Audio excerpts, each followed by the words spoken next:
Hey, welcome everybody. This is Shroud of the Avatar. It is an MMO if you haven't seen it before. This is the basement in our guild house, and I do have something I want to mention right off the bat. 100 gold crowns here was donated by Thomas, who owns the town here. For the guild house, help cover stuff. So, big shout out to him. That is, in essence, that's in real life money. That's like $85.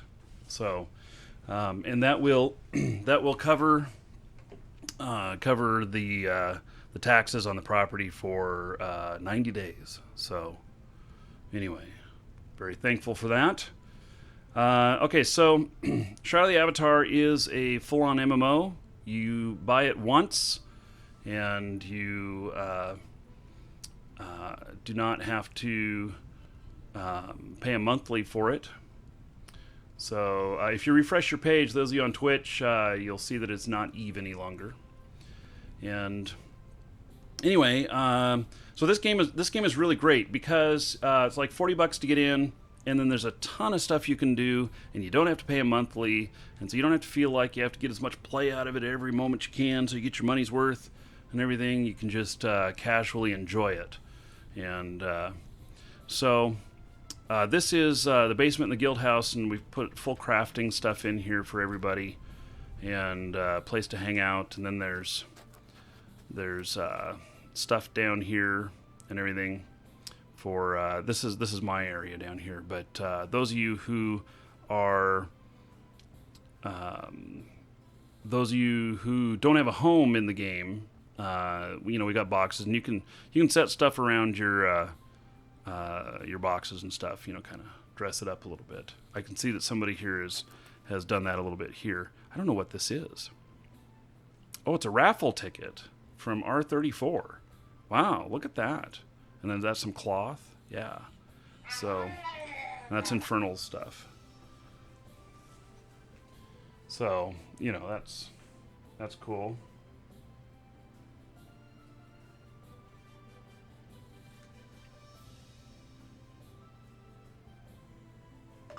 Melissa's closet.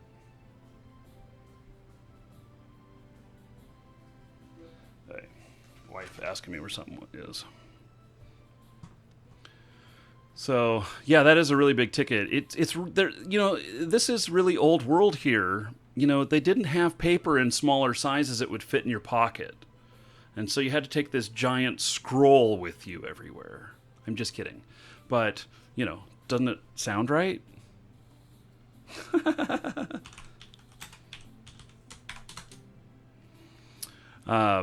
So just making fun of it. Okay, I want to dye my clothes, and so I'm going to do something here. You can multi-box with Shroud of the Avatar. It does work. I'm going to bring up another account, and let's see here. So yeah, I'm going to bring up a second account, and then I'm going to hand some stuff from one guy to another, I think. I got to go claim some stuff. And and speaking of tickets, !ticket space 1 or higher in Twitch chat. And you can get in. Let's see, I got to mute one of these. Let's see here. Volume mixer.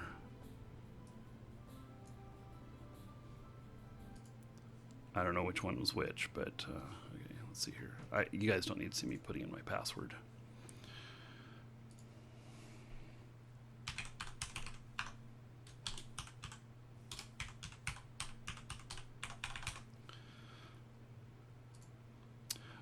This game is also very unique in the fact that... why didn't that work?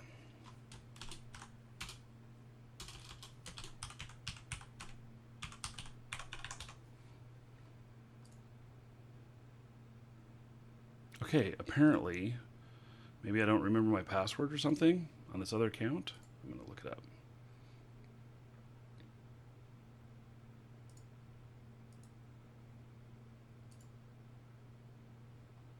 Ah, apparently I don't.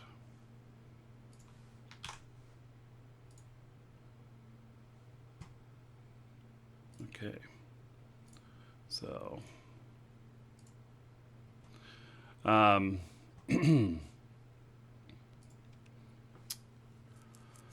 yeah, so we're giving out a bank box upgrade, and so I think it's going to be pretty good. Where am I? The basement has changed ownership, exiting. Oh, I was in the basement of the old property in Elad's Lighthouse. Ah, that's how long it's been since I've logged in this character. So, moved out of there a little while ago. So, okay. Oh, here we go. Switch the screen again. Sorry.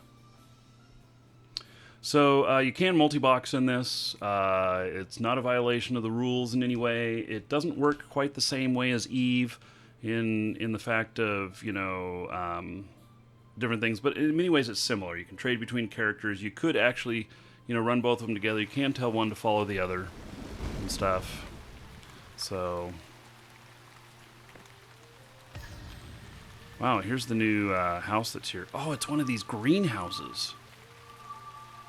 So this is another Lunar Dragon house. Here, let me minimize my other thing here so I get a better frame rate. So this is one of the new the row house greenhouses, which I am gonna put one in here. So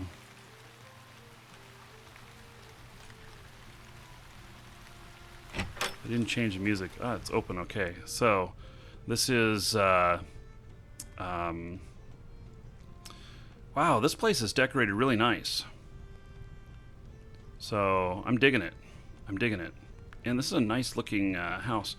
So I am going to end up moving our planting stuff to one of these that we have at the guild house.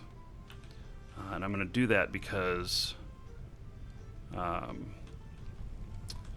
going to end up changing the property from time to time in our other one, and so this will be where.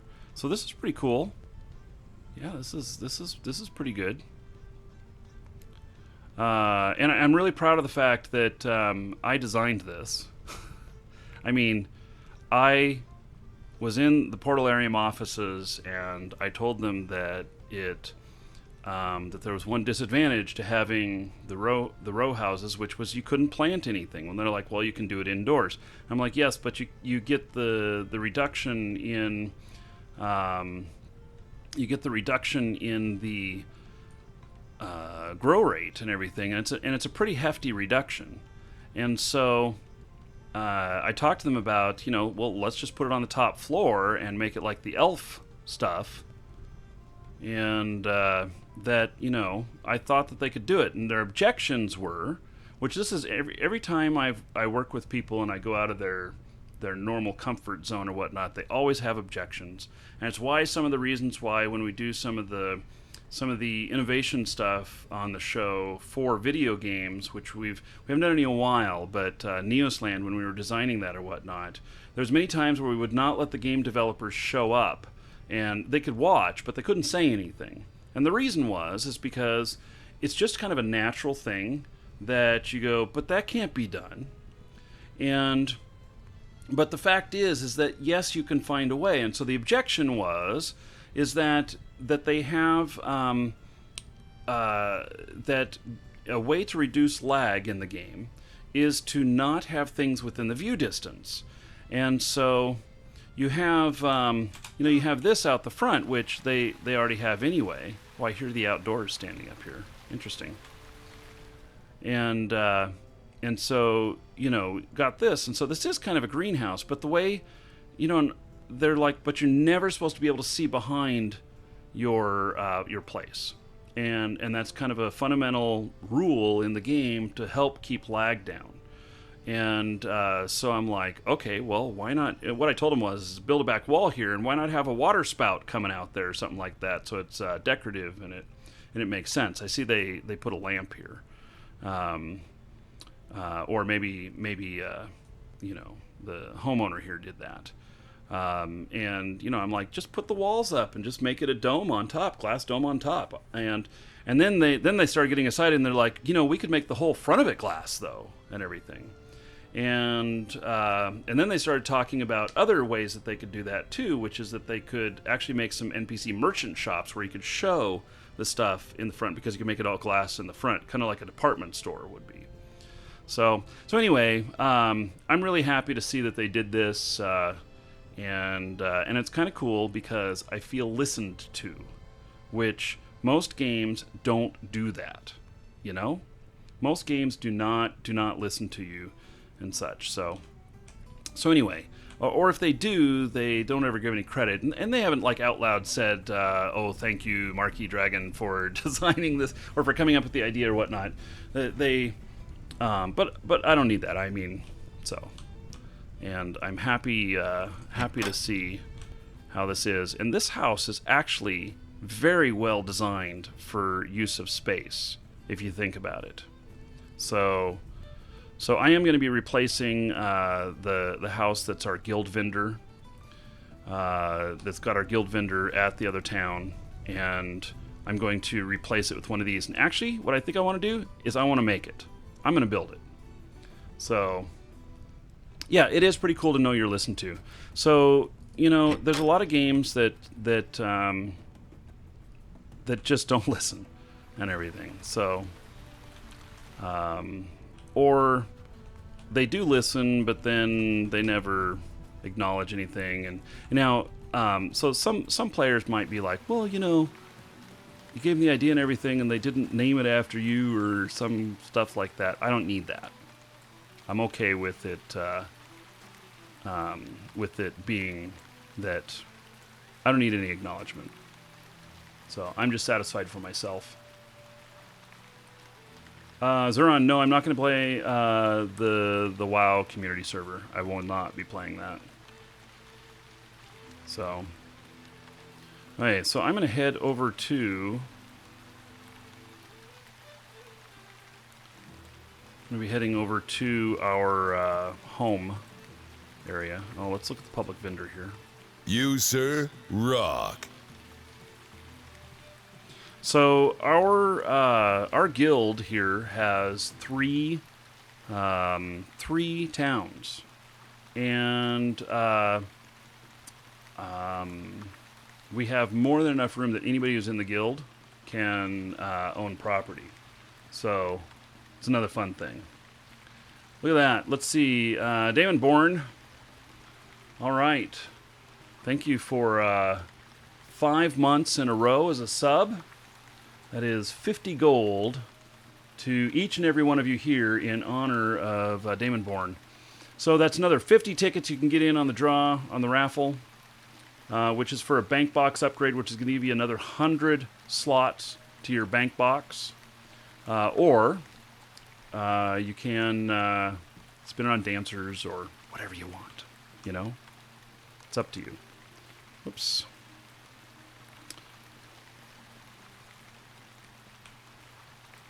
All right. Grocer's merchant. So we're heading over to a player-owned town. And let's see, which boat is it? No Kill. Brittany Shores. Must be this one. And there is fantasy in here. Obviously, that iron balloon over there. Oh, there's another one over there. A couple of them.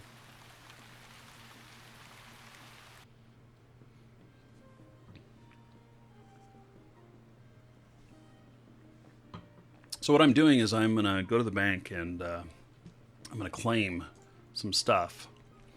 And then one of the things is a dye pack that I purchased from our store.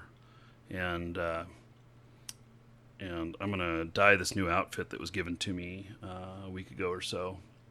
Holy cow, Radiant Ranger. That is a lot of tickets. You really have that many? What happened? Did the bot die? Why is... Didn't respond to your gold request. Oh, you must have put in a gold... Yeah, it only lets you do it once a minute. So, Okay.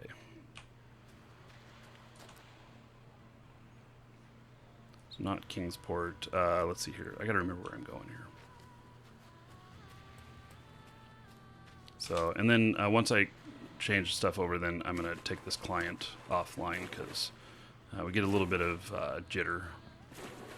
So Bay Lunaire, it's out in front of Brittany Bank, is where we've got the there's a boat to Bay Lunaire. And what's my bounty in this game? I don't think you can place bounty in this game. Yeah. So yeah, I don't think that there is bounty in the game here.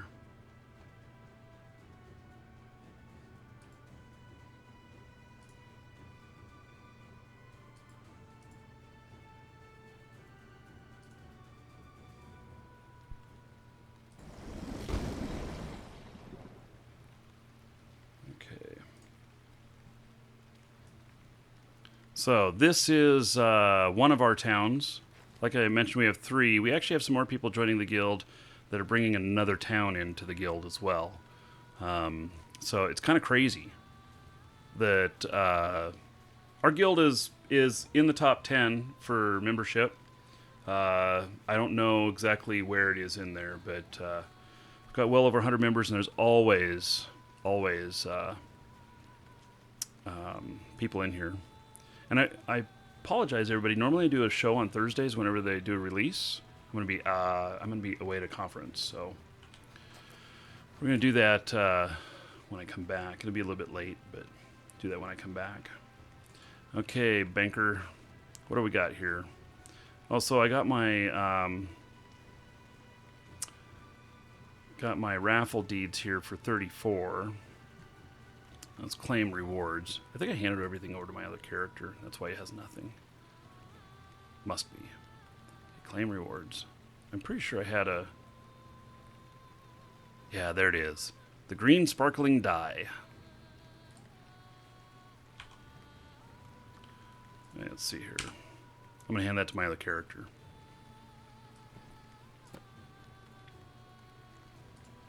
I think I'm going to look pretty dope.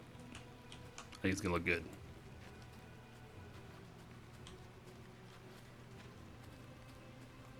So, there's the dragons and the statues. There's a guild property back there. And I got to take this call. Hold on.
Okay, sorry about that, everybody.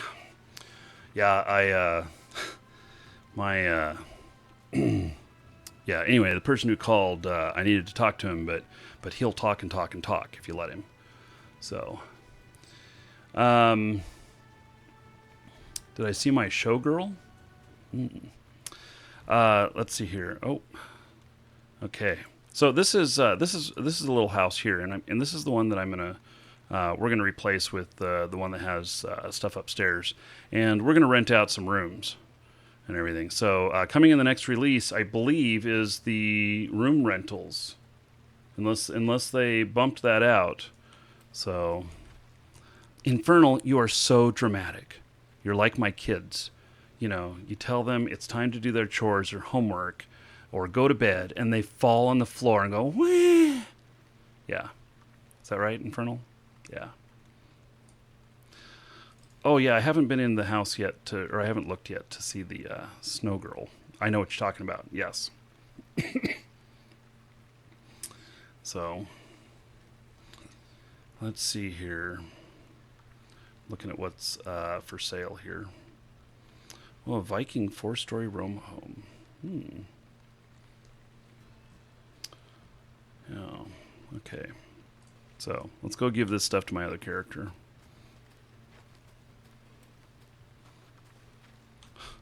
JJ. Dancing like a rock star here. So this is our guild house here.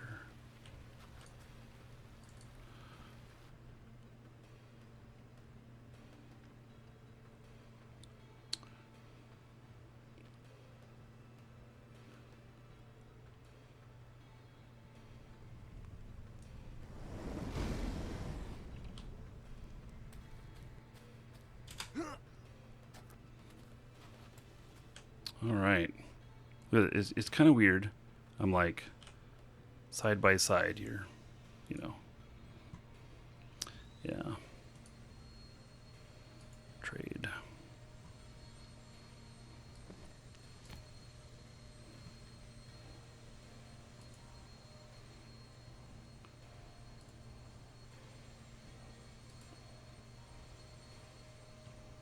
It's going to be pretty cool. Wait, Infernal says if I don't start playing more, he's going to put windmills around my house. Dude, that's so wrong. To threaten me with such harsh stuff as windmills. I like Infernal.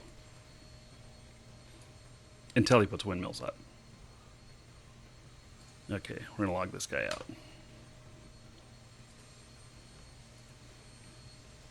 Yeah, I got more. Today will be a good day to die. Oh, there's dungeon raid going on. All right, everybody can get in on that. Yeah, and I just did an agreement yesterday for another game. I'm going to be supporting on the show. It's only going to be a couple hours a week, but yeah, so add another game to the mix too and everything. I'll announce the game later.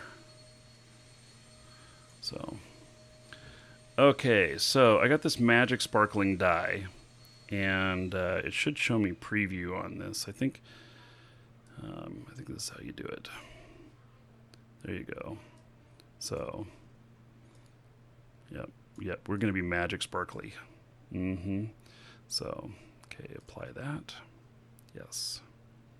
This is going to be great. Oh, am I wearing the right suit here? Oh, shit, before I put in another one. Heavy Warhammer cannot be dyed. Yes, okay, thanks.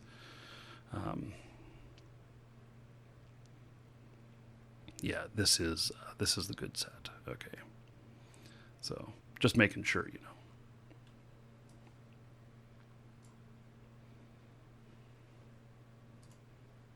know. This stuff's pretty awesome.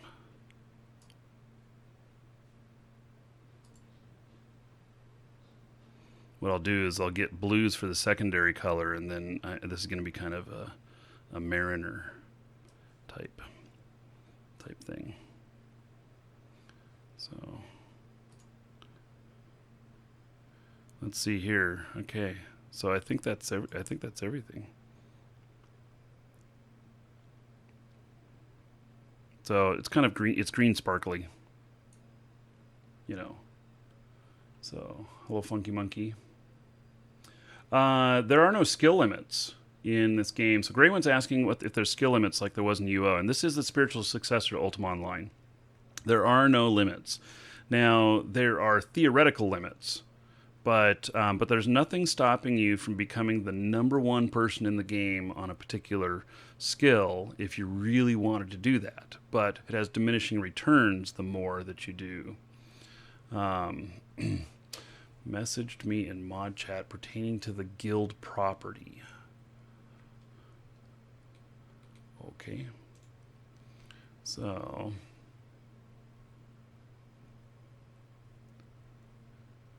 Oh, yes. Okay, so, yeah, and JJ did notice that, and the person told me who they were, and they were like, well, if anybody needs them, they can take them. And I'm like, okay. Not a very good money-making proposition, but they're just being generous. Although somebody did take all of it one time, and they were like, what? Why? Okay, so we're talking about someone not setting permissions on stuff. So, okay, well, I'm feeling nice, funky green now. This is good. This is good. Okay, gonna get rid of some stuff here. I'm gonna. This one. I accidentally muted the wrong one. That's what I did. I was wondering why it was so quiet. There we go. Hopefully you guys don't hear the vacuum cleaner too much. Clean the house out there. Why is he bald, dude? Like me in real life? Yeah. So I, as I got older, I lost all the hair on top, and so I just shaved the whole thing. Yeah. Okay. These I'm going to put in the bank. Let's see, what is it to... I can never remember what the darn key is to...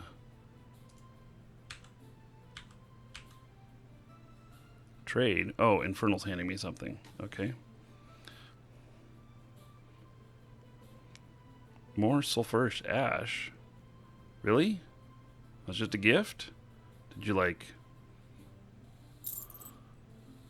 been hanging out at the sulfur pond?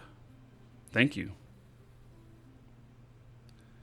Any chance you get an invite to Lunar Dragons? Lundra, show up at the house here and get you in. To join Lunar Dragons, it's 1,000 gold. And Stevie Mac gets Lunar Dragons is the guild. And so it's 1,000 gold to get in, and basically 1,000 gold is not very much. It just is that it says that you've done enough stuff in game, you've spent a couple hours kind of figuring things out before you're joining the guild, because we want you to put just a little bit of effort into it before joining up. And so yeah, and so yeah, come to the guild house here in Bay Lunaire. Look for the boat outside of Brittany Central Bank. With a white sail for Bay Lunaire, and then you can find us out here. Can't find where the minimum specs are? Okay, if you have a shit computer, you don't want to play it. The requirements are not super high, but they're not as low as Eve. Eve has some actually pretty low requirements. But you don't want to... if you're playing in like 1080p or whatnot, Oh, I should pay you for joining? He says, F that. Well, Pardue, whatever. We know that you're awesome, but sorry, we can't afford awesome today. So, yeah, Dewey, are you able to play Eve at full graphics or like at least half graphics? If you're able to play Eve at half graphics and do fine, or above, then you'll be fine in Shroud of the Avatar. So, and you can lower the graphics down quite a bit in here. And in fact, I don't know, do I... Well, I'll have to look after I'm out of these menus, but I may have this set on low graphics right now. I don't remember, but that's part of why I'm doing the campaign for the video cards, which you see at the bottom left. Any donations that come in right now, I'm putting toward that, and because I want to be able to run Shroud of the Avatar or any other game at 100%. Full graphics in 4K so that we can show it to you in all its greatness. So I'm doing okay on it at the moment. It's working okay, but I think that there could be a lot more to be had. So so you've only ever been around Soul Town. Well, Lundra, then you got to find somebody who's in Lunar Dragons and make sure they can see their groups, and then you can find if you see one of us, which we're all over the place, then you can talk to them and ask them to introduce you to an officer in the game and help you find it.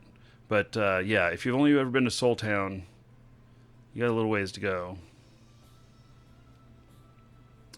Need to get to Central Brittany. So, sotamap.com for any of you needing maps. sotamap.com. Okay, let's see here. I got a bunch of good stuff here.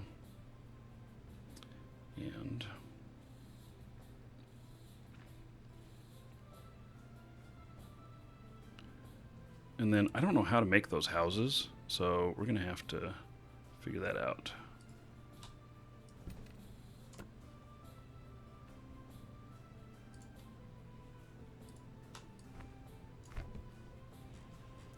Okay, now I need to see how much reagents I've got.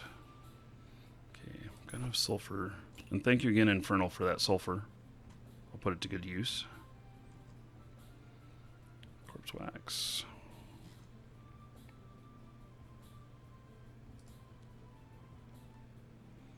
Oh, I've got a lot of corpse wax. Okay, and how much? I got 50 there.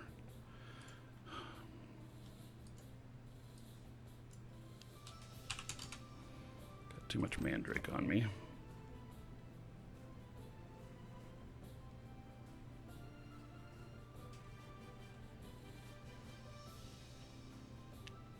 Okay, I got enough of everything.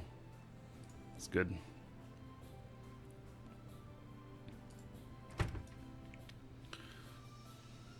Okay, and if you'd like to go out and adventure with us, come out to the guild house, and we'll get you in. You do not need to be a member of the guild. Yeah, I heard another keep destroyed yesterday. I didn't know about it. Otherwise, I might have actually tried to stream that a little bit. Although I had such a busy day yesterday. It probably wouldn't have worked into my time schedule. Oh, look at this. Stockings and Snow Girl. I like it. Okay. So, yeah, Makonos made these. And so, told me he dropped them there. Excellent. Thank you. Somebody placed some wood in there. It's kind of the donation box to projects I'm working on. You'll be getting one of the AMD cards. Yeah, I'm going to stick with NVIDIA. There's a couple of reasons. You know, I'd like to do business with NVIDIA sometime here in the future, and I know a lot of people there. And I think that would be good. To be running NVIDIA stuff, but also I want more. I want greater support, and NVIDIA just has greater support than AMD. Even though the new AMD stuff looks like it might be clocking just a little bit higher than the NVIDIA. Okay, so now we can put this Snow Girl up here too.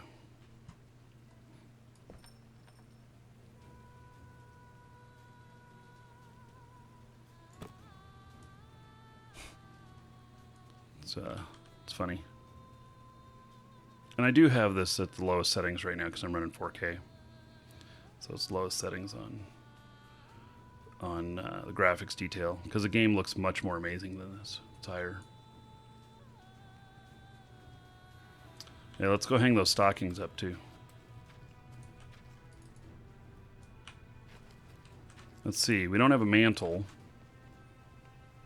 Not up here at least. We have one downstairs. But let's see here. Can I hang them?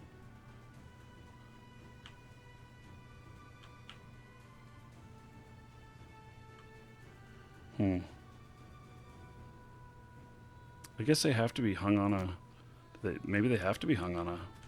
There's one of my pets. A cat.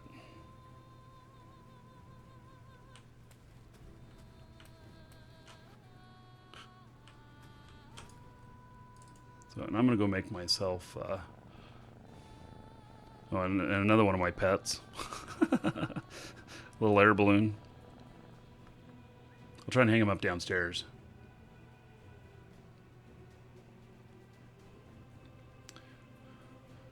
Yeah. You, sir, rock. All right, Spry One. Thank you for the resub. Resubbing 5 months in a row. All right. That is 50 gold to everybody here in your honor. Thank you very much for that resub. I appreciate it. Okay, let's see. Will they hang here? Kinda. Okay. I mean, I don't know how this is going to look.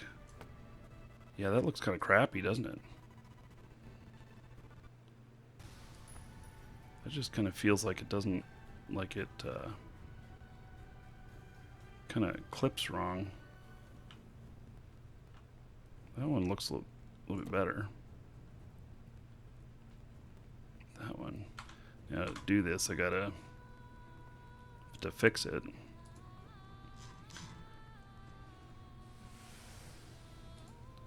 Go into decoration mode. Ah! I did not mean to pick up the whole thing. Oh, what? Really? That's awesome. So, there we go. Okay, so we just got to hang this out here further. That's what we got to do. There we go. Okay, excellent. Done. The candy's all going to melt in there from the fire, but you know, whatever.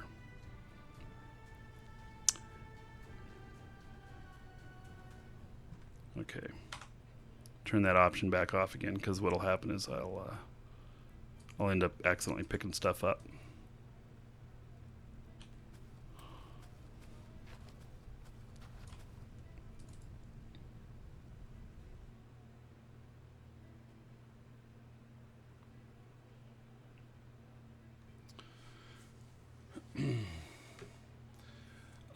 Mixing skills, slow character progression. So the skill system in this is really kind of unique, and basically your pool grows, your skills grow as you do more things, and as you don't do them, they have a chance to atrophy, but you can lock them in place so that they don't. And so, you know, it's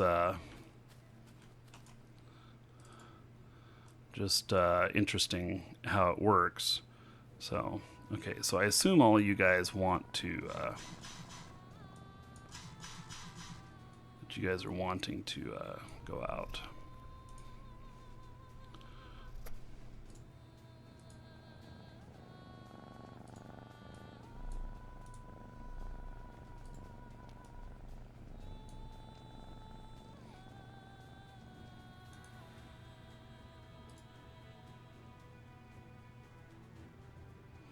Okay, so threw out a couple invites there. Anybody else who's wanting to run with us can. So what I'm going to do is I'm going to go make myself some lunch really quick, and then anybody who's here and wants to go, we can. We are limited to 8 people in total. We got 4 of us, so we got 4 spots. And so anyway, I'm going to step away. Infernal, oh, you quit playing music. You were doing such a good job there. Okay, well... So, we'll let these guys ham it up here for you guys if they want. And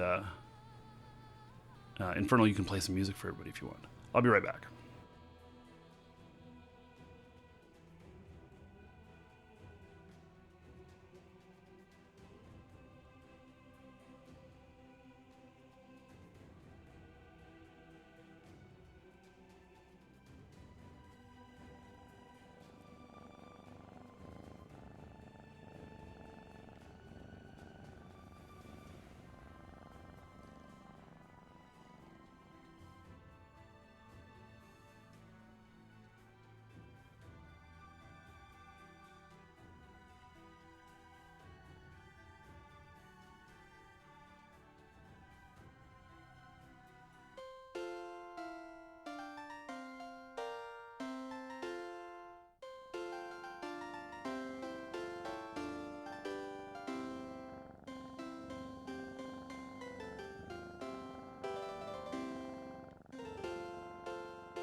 Hey, I'm back. Let me get comms up here too.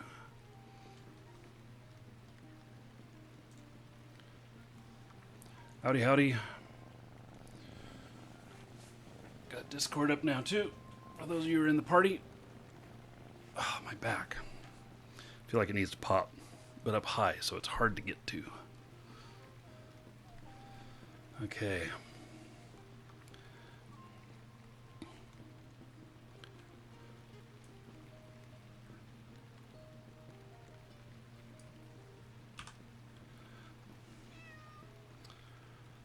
Okay. Oh, you managed to find us. Okay, so let me Ludra, I'll add you to the guild real quick. So basically, trade. Right click on me, open a trade, and 1,000 gold, and then I'll get you in, and you're in the guild. The guild is more of like a fellowship, but you know, we only kick people who are a dumbass. So don't be a dumbass, and everything will be fine. There we go. Okay. So, okay.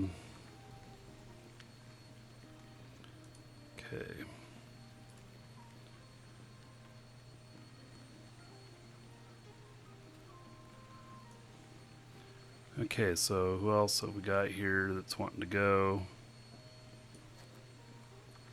Nat, are you looking to go? And then who is this all the way over here in the corner? Oh, Sir Heddick. Oh. Okay. So, oh, by the way, Ludra, Guild Vendor is now open to you to place items there. If your stuff's not selling, got to lower the price, or, you know, try other stuff. We don't want to fill it up. So, put a few items in there if you want. And how many people we got here? Let's see. 1, 2, 3, 4, 5, 6, 7. I assume Sir Heddick's wanting to go. Okay. Okay, and I hope you guys don't mind if I'm going to eat in front of you.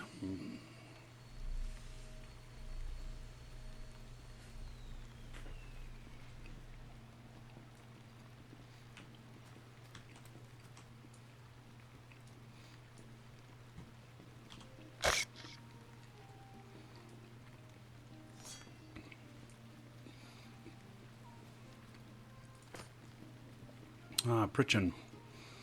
Okay, so Pritchin's just showed up. We have a full party.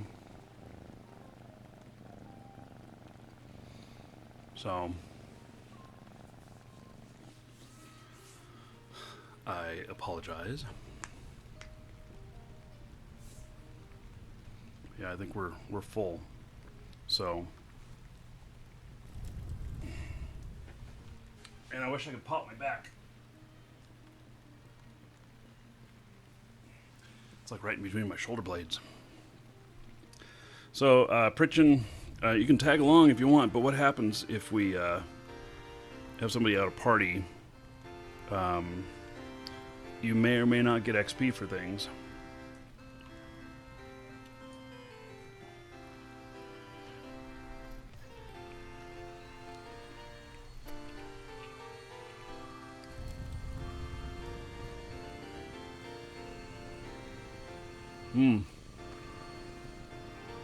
Get my wife to walk on my back? Yeah, maybe.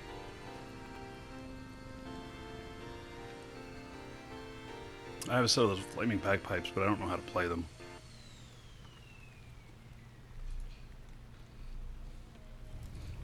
Okay, well, so we can go deep Ravenswood. That's where the best XP is. So that's what we want to do. Unless someone has a suggestion of someplace else they'd like to try.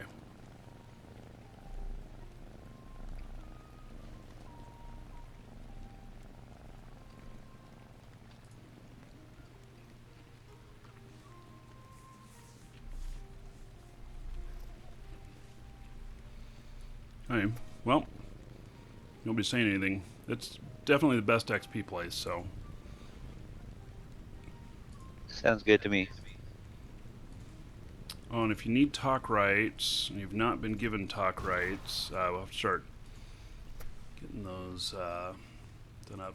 Bubble Killer's got permanent talk rights, I think. Yes. And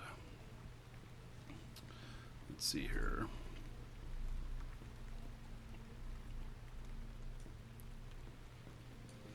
Vane, I'll give you talk rights.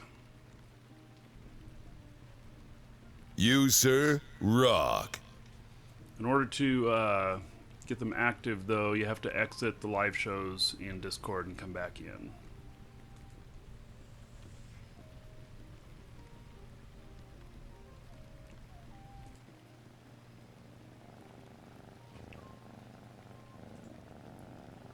Alright.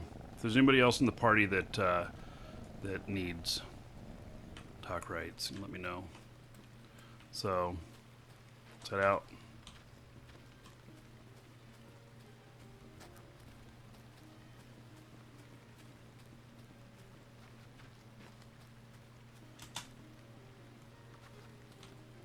And let's see, we go to... Do we go to Novia? Yeah, right? Yeah, we go to Novia and then we can just take the boat right there. Okay. Yeah, that's what I'm going to do.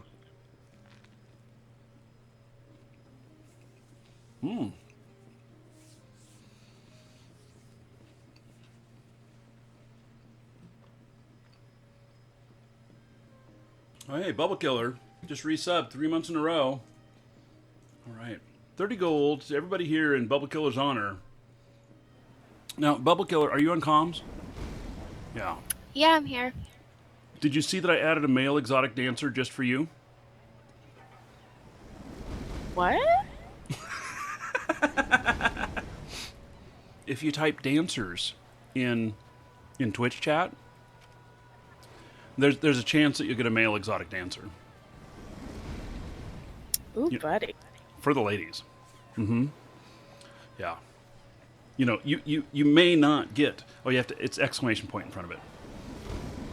But, you know, you may get something you don't expect, but, you know, I'm just saying.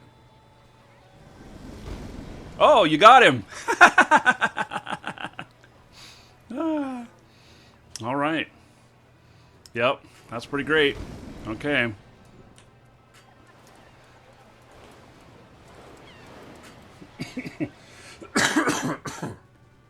Very good.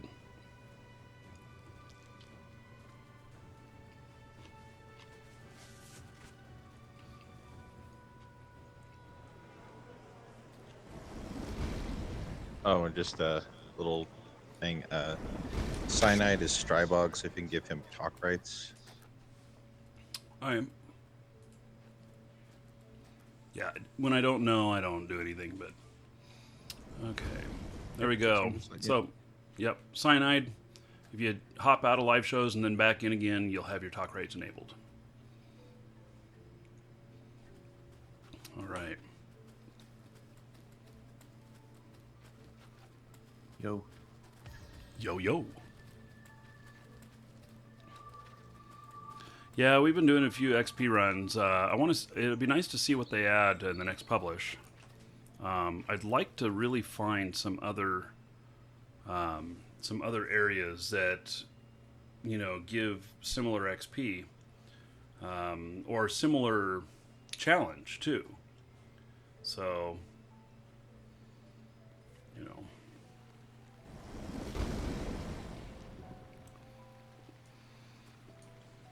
Okay.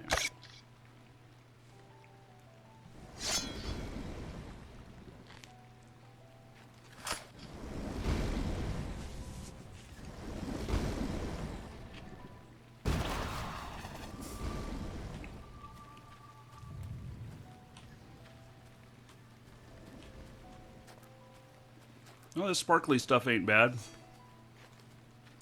You know, I can kind of see myself in the dark a little bit.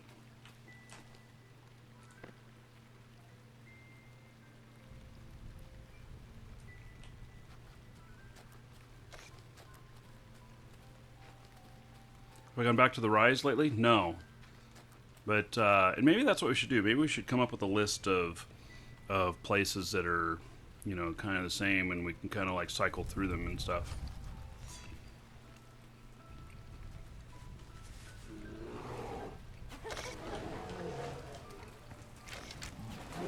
Brain Manager, if you want to spank that Fido, that's fine.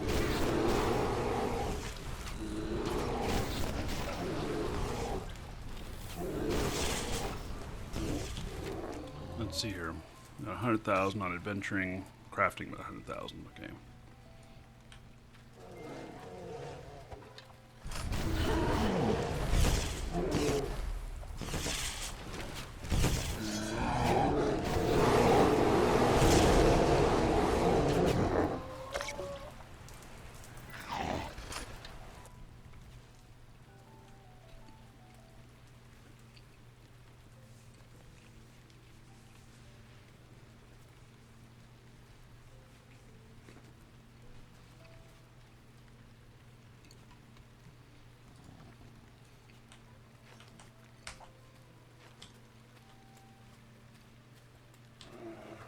I like these big bears.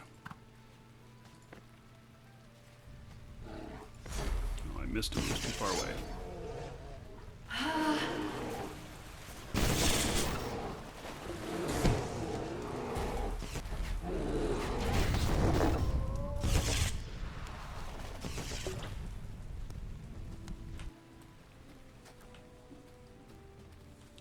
I think my next quest in the game is going to be to build that new greenhouse. Build one of those. That'll be a good adventure to go on. It'll take multiple days. Lots of work, but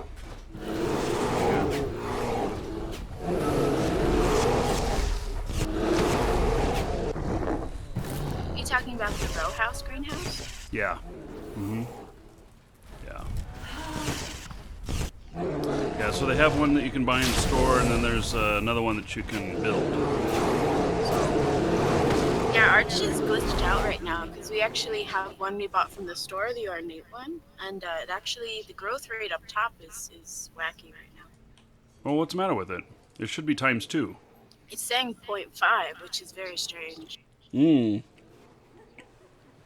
0.1, excuse me. Oh.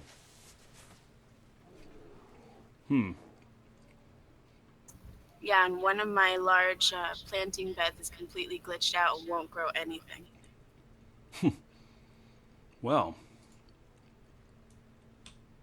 Yeah, it's very odd. Yeah. Okay, well, hopefully they have a fix coming in on their patch Thursday. But that's one of the things I planned on doing was I was going to put the row house that we have for the guild. I was going to put one of those up there so that the greenhouse area would be available on it. It is still nice, though. I do suggest it. You know.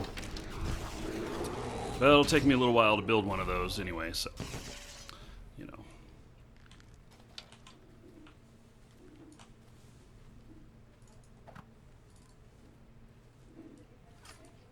I'm pretty sure that was their house you were looking at earlier. The old guild property? Yeah. Yeah, so I was looking at that earlier. Well, I'm sure they'll fix it. So, I mean, I assume that they listed that it's a known issue? Because, I you haven't know, really looked. because so Star is you know, he puts all the stuff in priority for all the issues to be fixed and new stuff to come out, and he but like there's some things that if he's not aware of it, it doesn't get on the list. So and I know they would want to fix that, but they just may not be aware of it too. I don't assume anymore after some other stuff that I learned, so.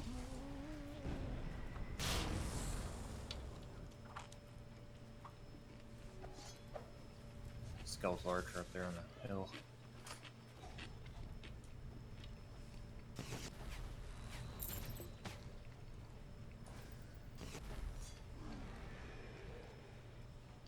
Two more behind us.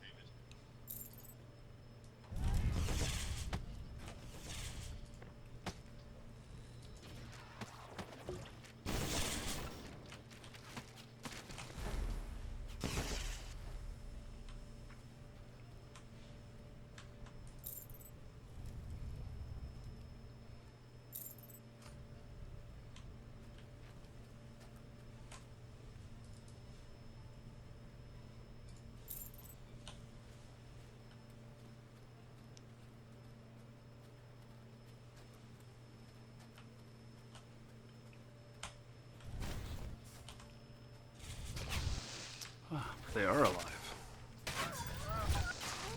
Oh, there's a bunch of them here.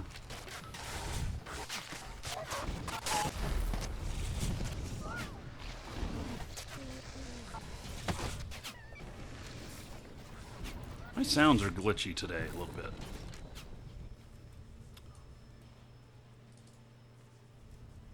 Noticing that.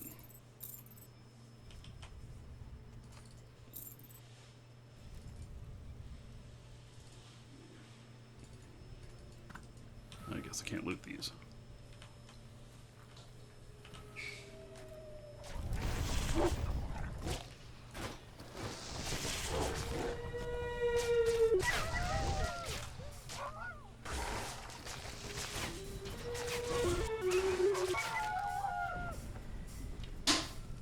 It's almost like they're singing when they die.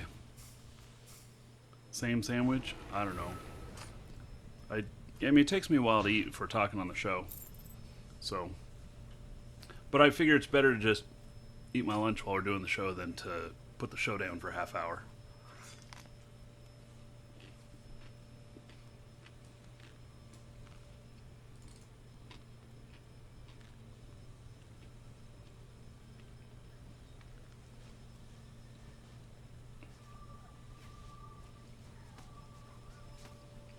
Jeff, you're asking if they're nerfing mining nodes? Not that I'm aware of. Didn't think there was any issues they had talked about with those.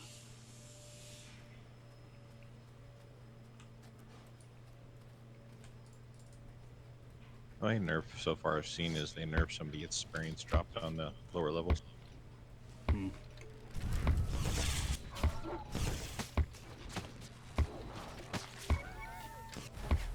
Oh, you want to know what's on my sandwich?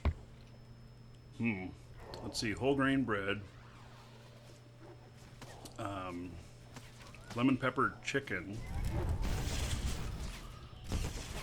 Vermont cheddar.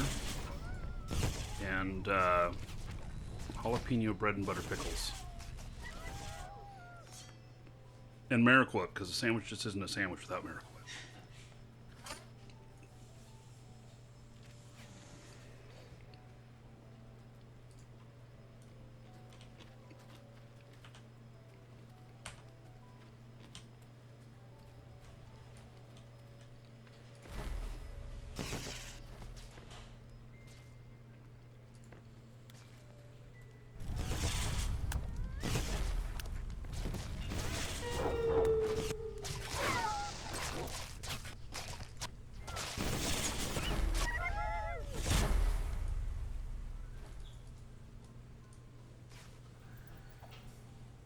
Not Tillamook? Damn, I wish we could get Tillamook cheese here. We can't get it here. Tillamook cheddar is the best cheddar. You know, everybody says that, like, you know, Vermont cheddar is really good and stuff like that, and it's not bad, but it's still not Tillamook cheddar. People on the East Coast don't know what they're missing.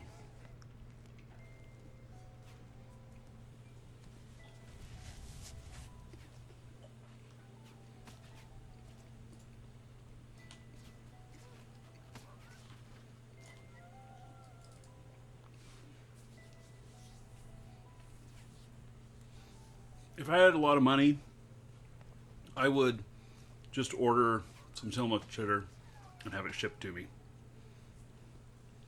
But it makes it crazy expensive when you do that, because the way it has to be shipped and everything. So, you know, you're already paying like $30 for a big brick, and then you know, you're going to pay another $30 for shipping and stuff, because they can't freeze it. You'll wreck it if you freeze it, and it can't get too warm. So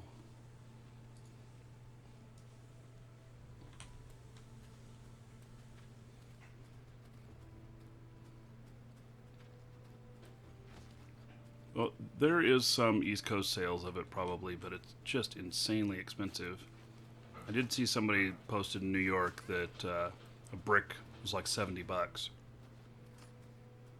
and that's just kind of out of my price range, you know.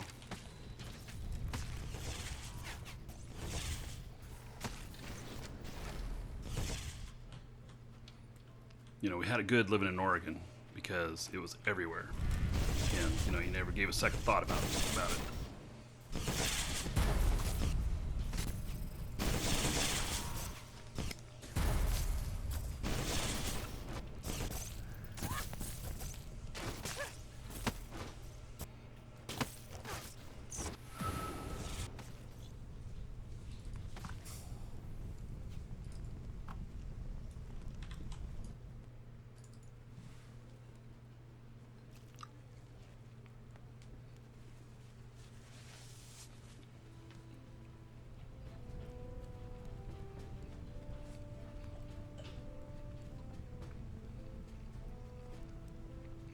Yeah, quite a difference, Oregon to Florida. I never in a million years imagined that I'd be living out here, but it just happened that way. I enjoy it out here. But there's two things I miss from Oregon. One is the cheese. The second is pizza. There are all the pizza places I've been out here, they're like, oh, it's New York pizza. Well, I don't like New York pizza. I like West Coast pizza. Have not found any good pizza out here. A lot of big ones.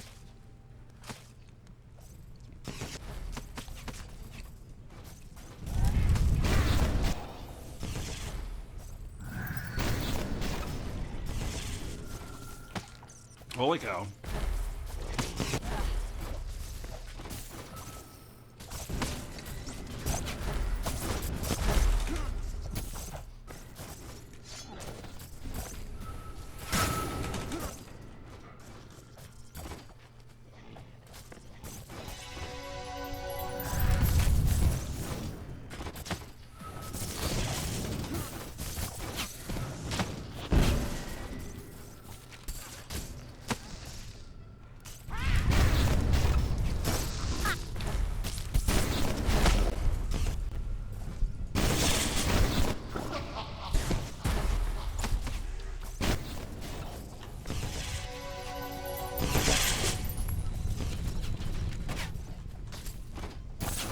Oh shit.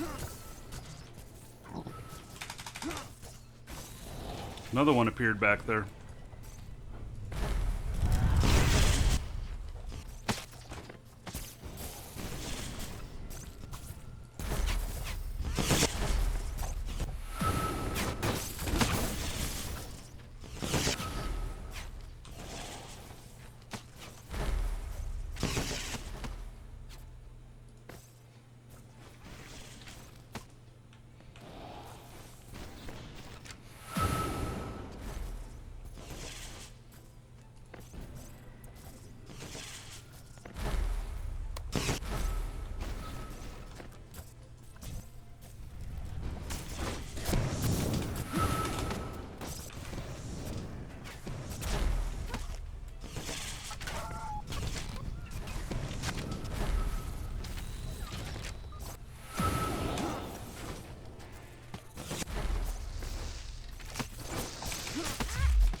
Oh, fudge.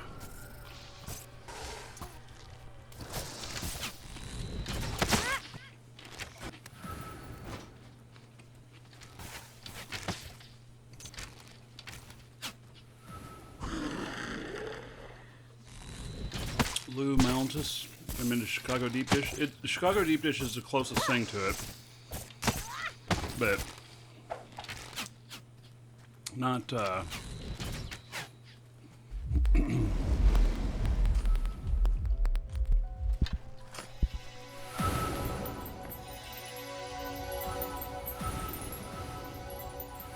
Thanks for the res there. But Chicago Deep Dish is still not not the same as some of the West Coast stuff. So.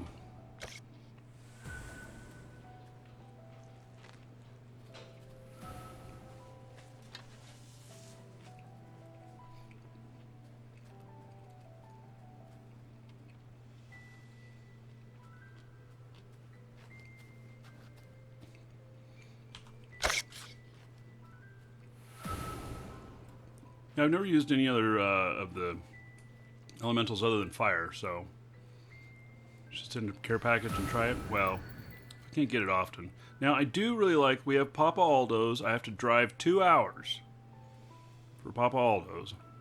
Hour there, hour back. Not Papa Aldo's, Papa Murphy's. Take and bake, which is really good. And then we come back and we smoke it in the barbecue. So, yeah, in Portland, Dina Cola's is where you want pizza from. Dina Cola's. So, in the Dina Cola family, they have several restaurants around Portland area. And they're really the only ones I've found that make the pizza the way they do. Wish I could find that here.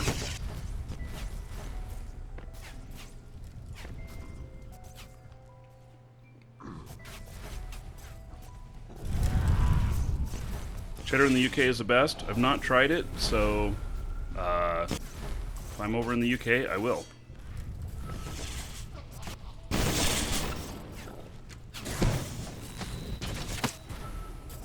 Oh, right next to us.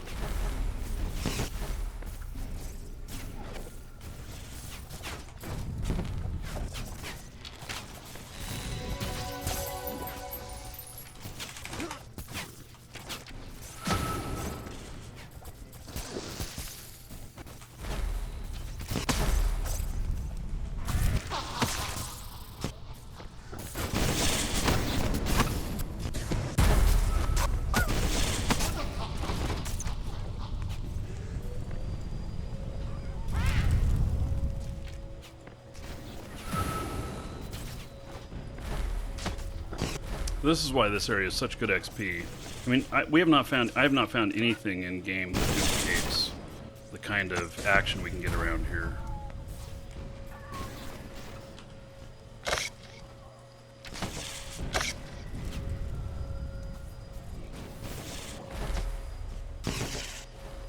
Oh man, more big reds.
Right.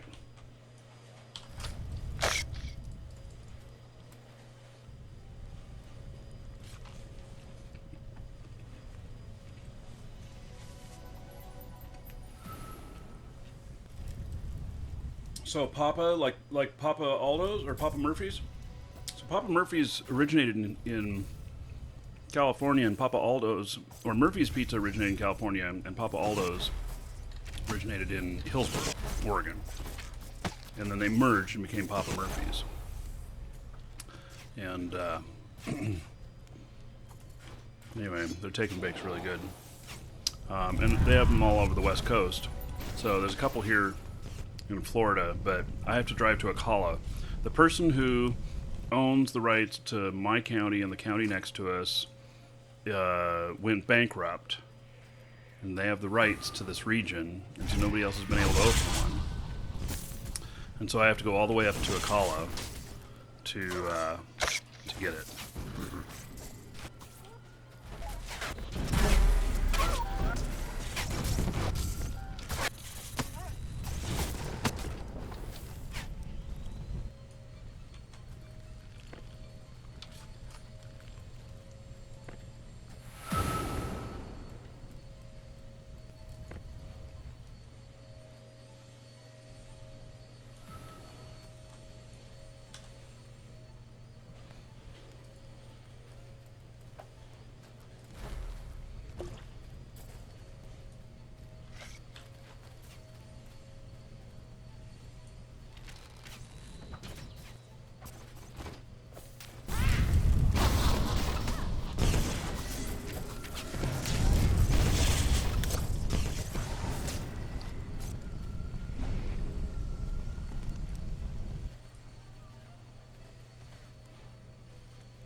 It's just called Papa's, huh? Well, I'm not eating much pizza in Eugene. I've been there several times, but one of the video game companies that we've done some stuff with is in Eugene.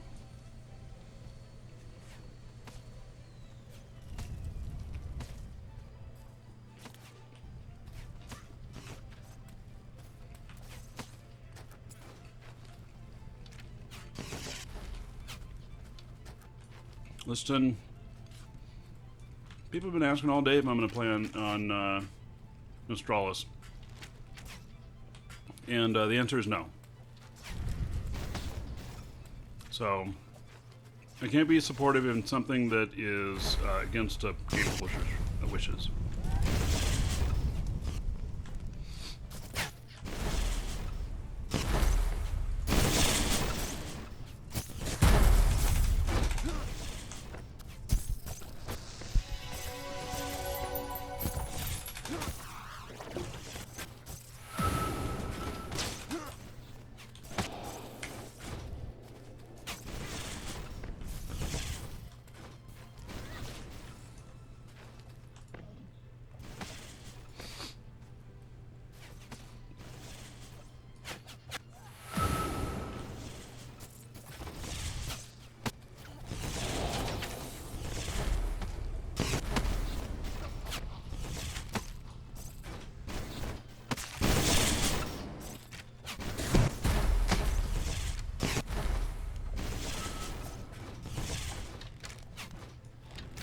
Oh, and by the way, Twitch's rules say that if you do anything that's in violation of a game publisher on your show, that you can be banned. And since that server is player run and not official, and in fact Blizzard has tried to shut it down a few times, then conceivably I could be banned off of Twitch for broadcasting it.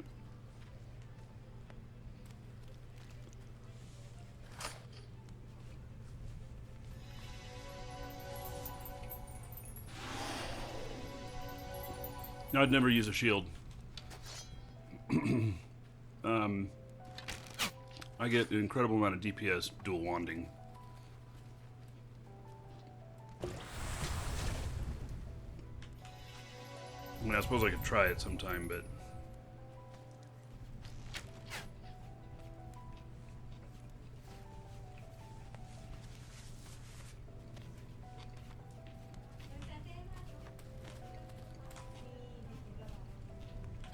Well, I didn't notice it did any difference unless I actually picked up the shield tree. Right.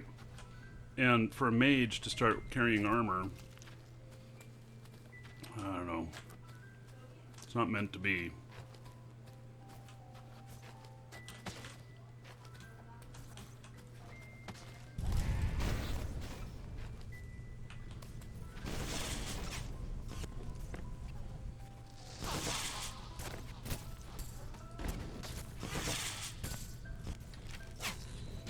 wrong with a mage and plate mail? Nothing, as long as they have high fizzle. They're okay with that.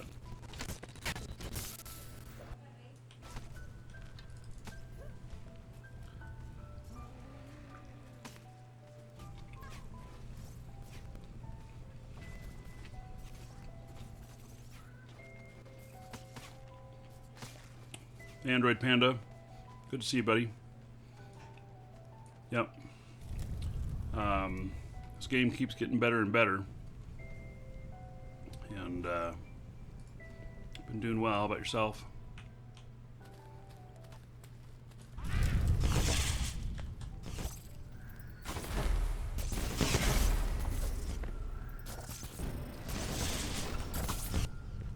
Some of the spells in Blade Mail is not too bad fizzle rate, but a lot of it is horrible. Yeah. Jump behind you. Yep.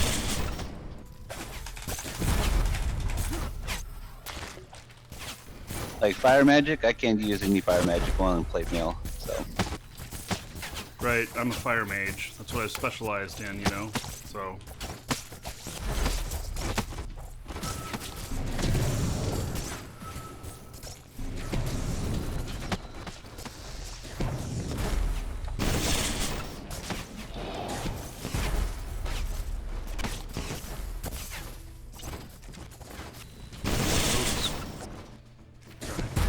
Hit the tree with my spell.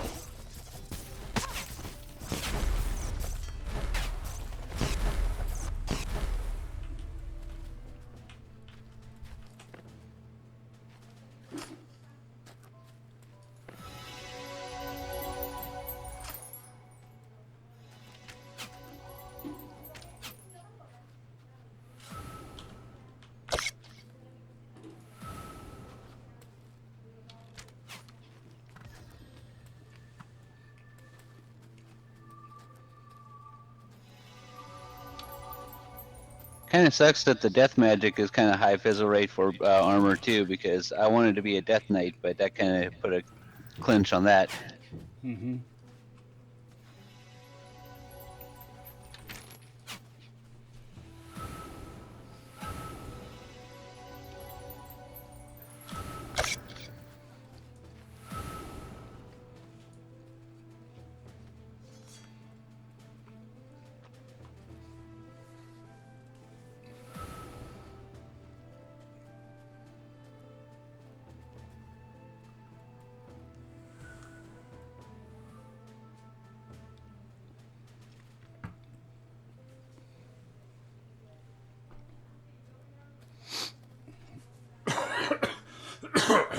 Oh, excuse me.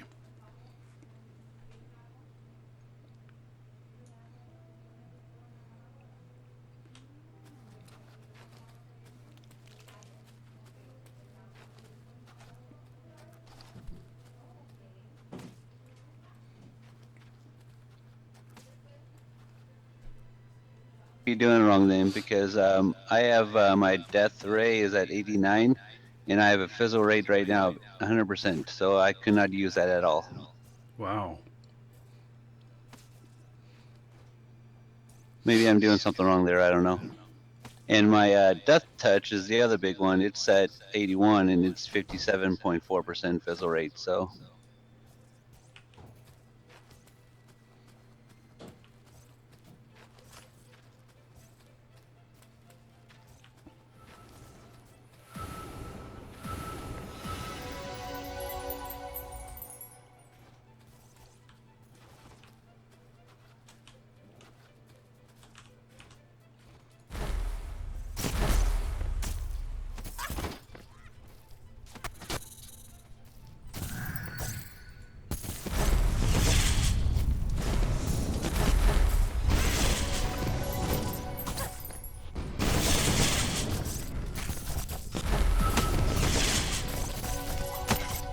My follow through is at 50 right now.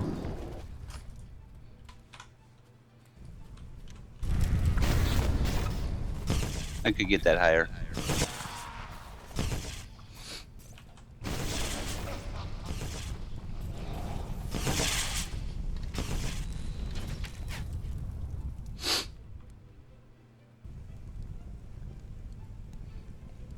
Looks like 2 bigs are up. Okay.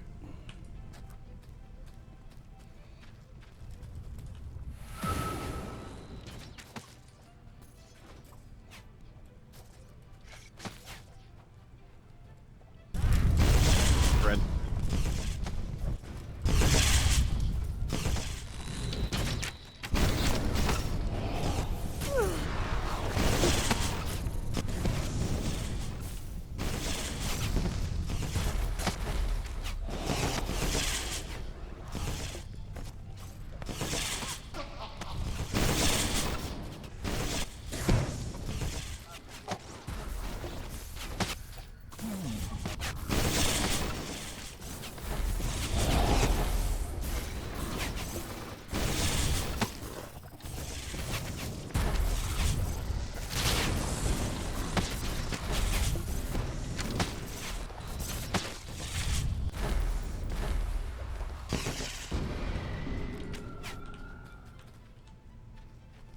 I think that's another one down there too.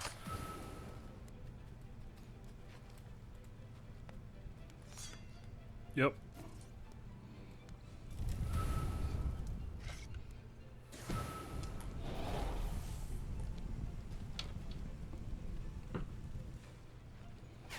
Oh, that was quick. Yeah, try to stay with it. I'll bleed all over him.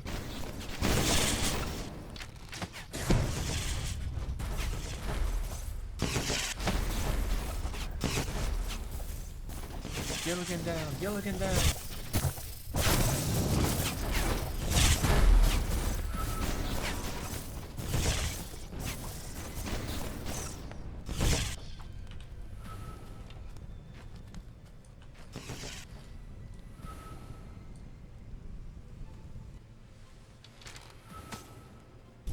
That was quick.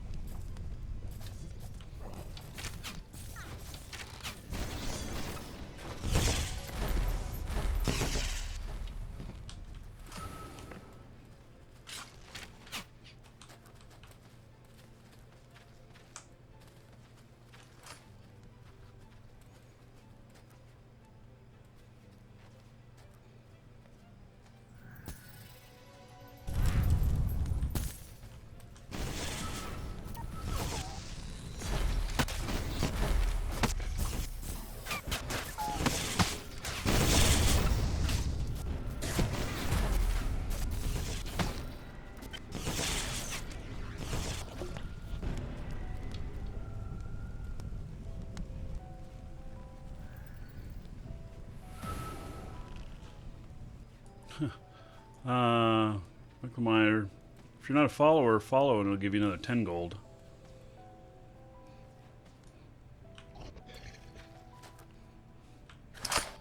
And we do have a giveaway today. It's a bank box upgrade. I'll add 100 slots to your bank box. And one of the most valuable things in the game. Not like it won't cost you in real life that much, but it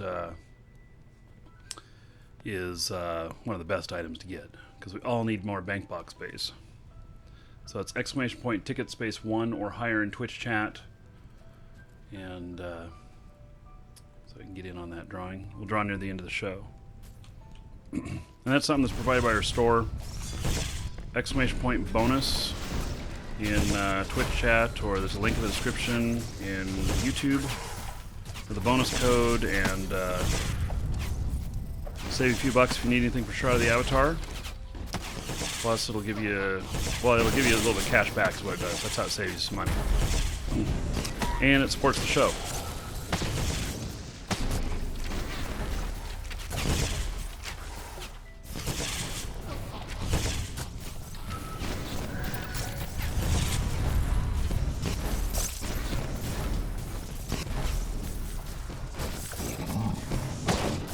Well, this is one problem with Pritchett here. Nobody can heal him because he's not in party. I noticed him almost dead there.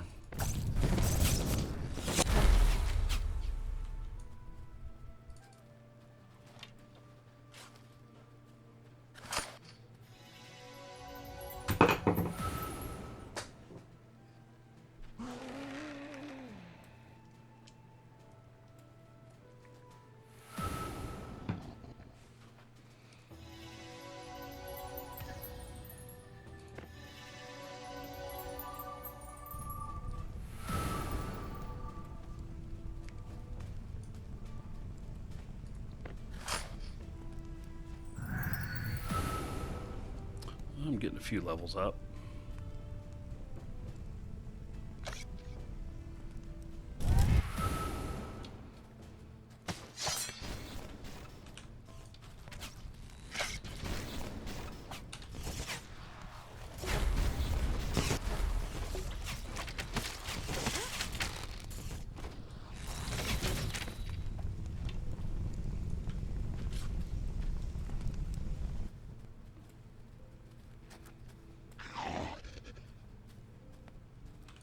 Oh, there's a rabbit. Kill it.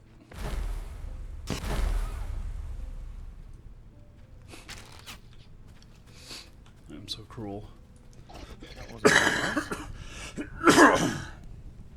Rabbit stew.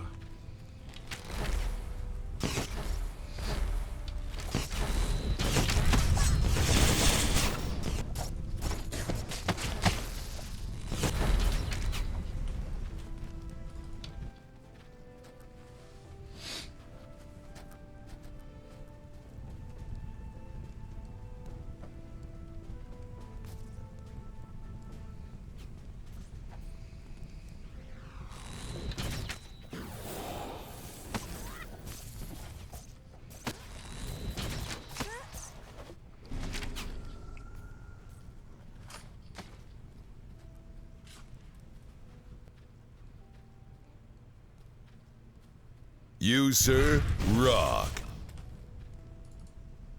All right, Wi-Fi at all. How time flies. Yes, 5 months in a row. It's a sub. So thank you. That's 50 gold to everybody here in Wi-Fi at all's honor. Everybody tell them thank you. Right.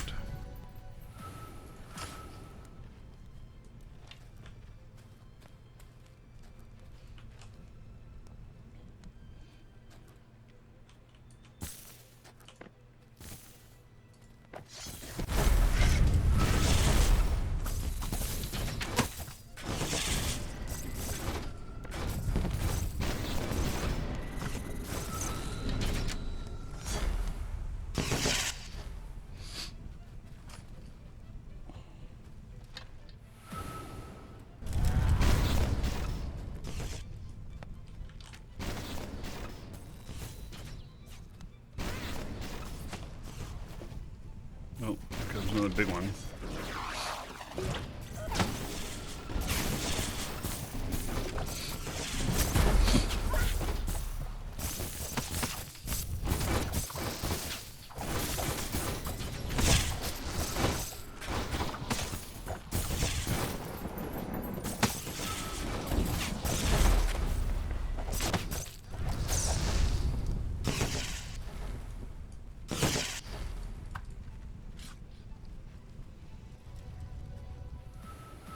Time flies like an arrow, fruit flies like a banana. Oh my goodness. The jokes.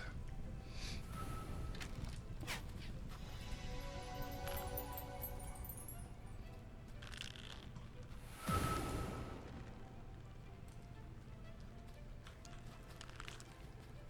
do like the XP we get from this. I'm up 30,000 since we started. Yeah. Yeah, I'm up 20,000, but I've been applying skills too. So I gotta step away for just a second. I'll be right back.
I'm back.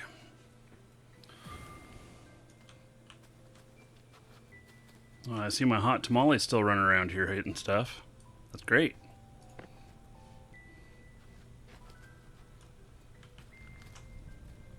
Speaking of experience, you decided not to do PvP for the extra? Well, we all have to do PvP or none because no one could heal me. And when you're in PvP mode, everybody has to be in PvP mode if you're going to work as a team. So, yeah, that didn't work out too well. So I ended up dying more because I couldn't get as much support.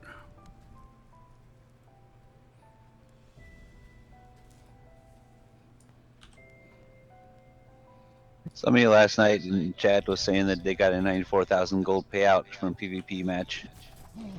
Oh, wow. Somebody paid 94,000 to get something back? Yeah, I guess they had a ton of tungsten or whatever that stuff is, a bunch of that. And I Holy guess cow. they really wanted it back. Yeah.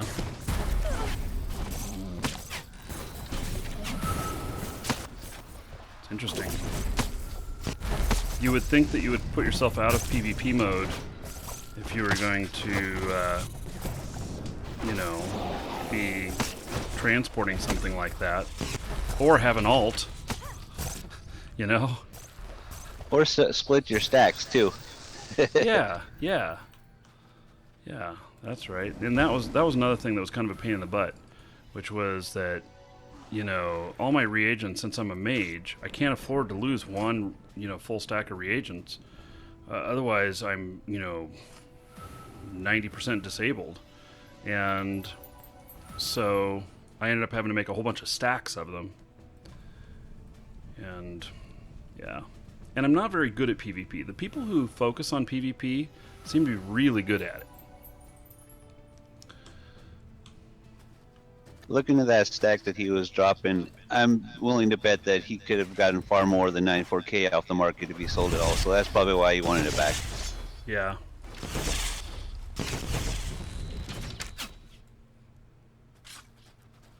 Yes, you can still split them with the auto-stacking feature, although it becomes a little bit more difficult to do that. So you have to be very methodical about it. The stand kill can still be done.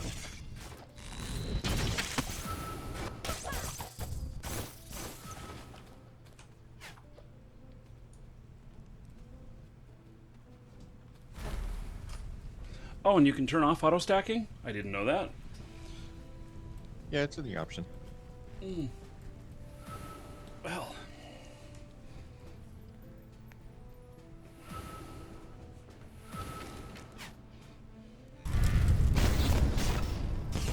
Learn something new every day.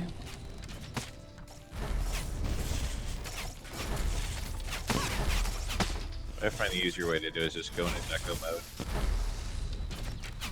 Why in deco mode? What does that do? Deco mode makes you pick up piece by piece so you can separate it easier.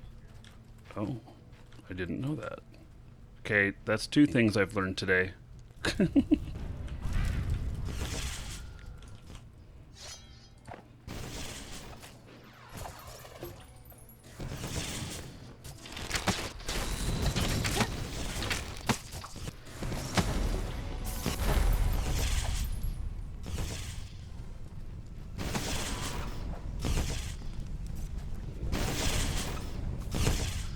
Oh, you can right-click on your glyphs to discard them faster? Shit, that's three things I've learned today.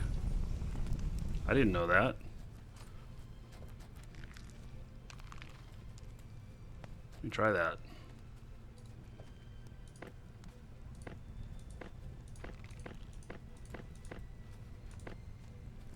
This is like whack-a-mole now. Does it cost you anything to discard them?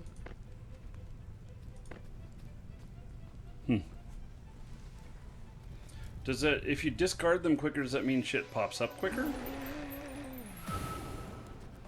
That was weird. That's cool. I didn't know that either. That changed my whole play thing right there. It's called Whack-a-Glyph. All right. Yeah, but does that make them pop up faster? Does that make them cycle faster? Oh, big one. Because if it just removes it from the space and it still takes just as long for the next one to pop up, then who cares? But if it actually serves a function. Pick him up.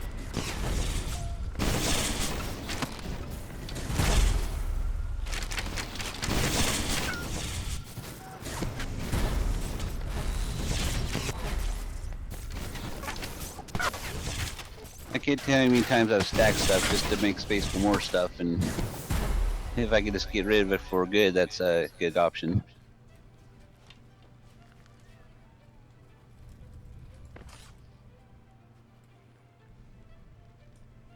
Since that will be nerfed soon.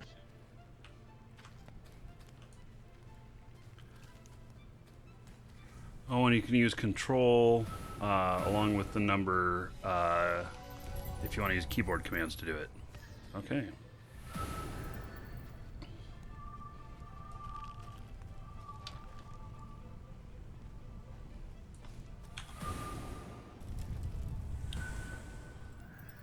I've picked up 58 spider silk. Oh, I'm still carrying around all these kodos. Forgot to drop them in the bank. At least you don't lose that shit whenever you die, because I'm carrying 100 kodos on me. Oh my. That'd be really bad. I'd be paying 94,000 to get those 100 kodos back. Like that guy's tungsten or whatever. There, I saved the bunny. Infernal, I swear, every time I look at you, I think you have a lightsaber. That is an awful long sword he has there. Well, his red glow makes it like super bright red on my screen. Oh yeah, he is. Yeah. You buddy are very bright red.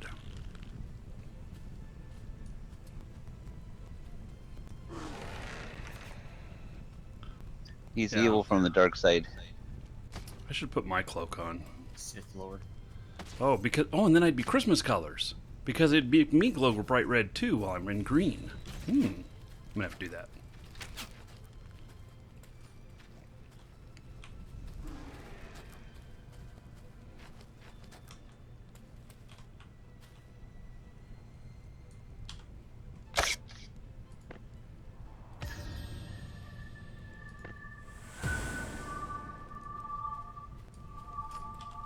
Got a small spider up on the hill over there by the tree.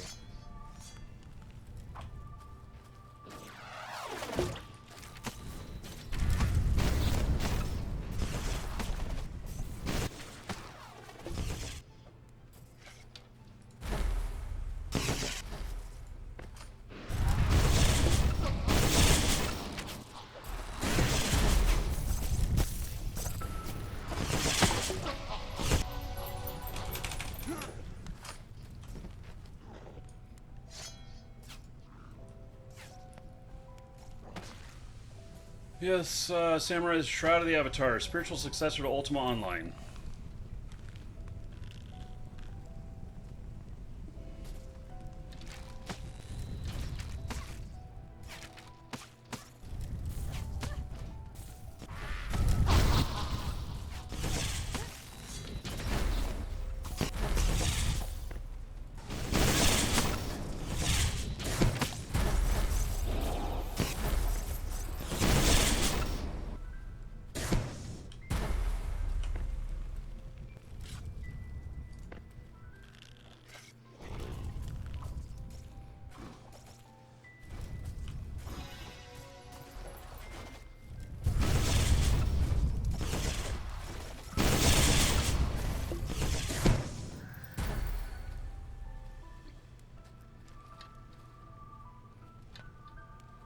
Oh, you still see that's NPC miner ganking.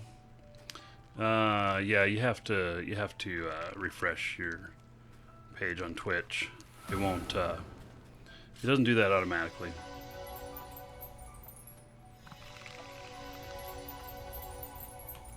Well, it's the same thing on YouTube. When I was on YouTube, you were streaming two at once. Well, it only takes a moment for one to kick off while the other one. There's a little lag time. But yeah. You know, this shit ain't perfect.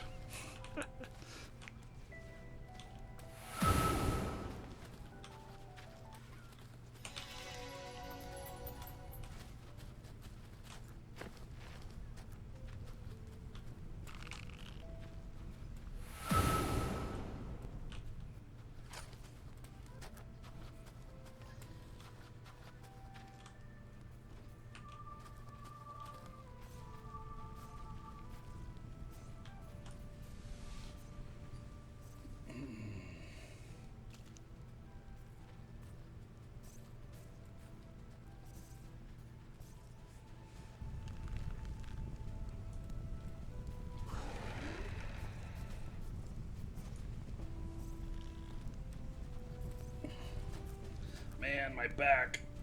It's just this one spot right in between my shoulder blades. I can just Actually, pop it it. still should.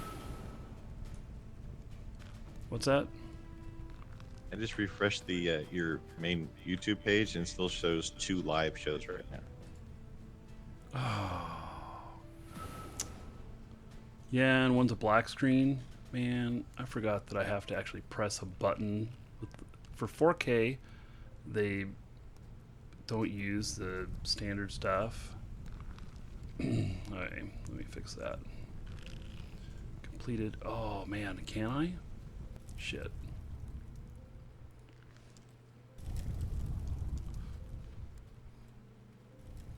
Doesn't show completed, doesn't show.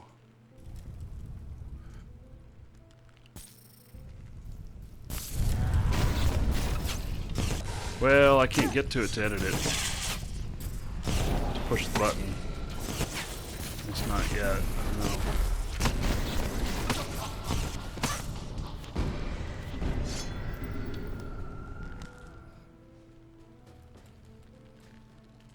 I feel like these swords have wider blades because I feel like I'm carrying a toothpick around.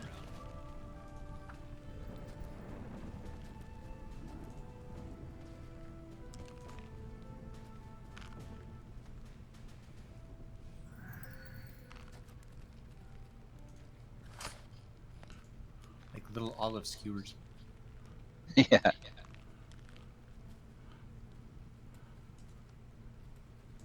Okay. Well, I got the, there was 5 people still watching it. Okay. On the, earlier show. Found a way to see all of them.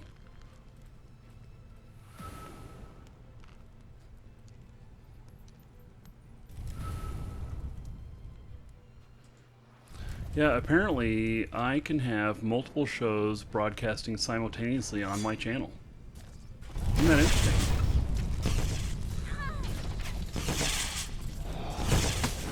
There's another thing that I can do which is kind of interesting.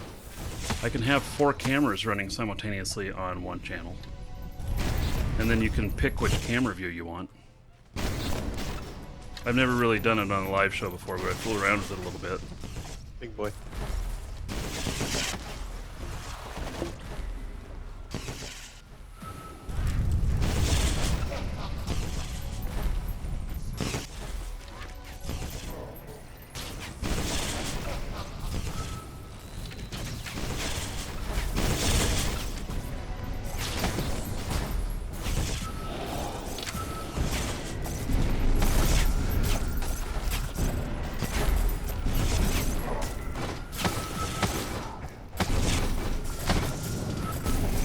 Infernal, you're gonna die!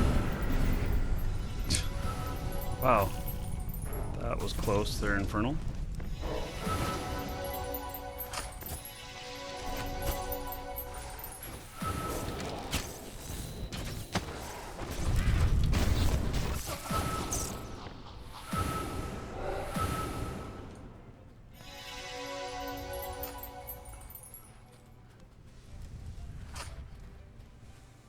I burned through my focus way too fast. Oh yeah. Well, you know, there are skills that will raise your focus. I put time and energy into those. Stack your skills too, and it requires less focus when you activate them. True, yes. I think you always want to do that, and if anybody's not doing that and needs to know how to do that, we can show you.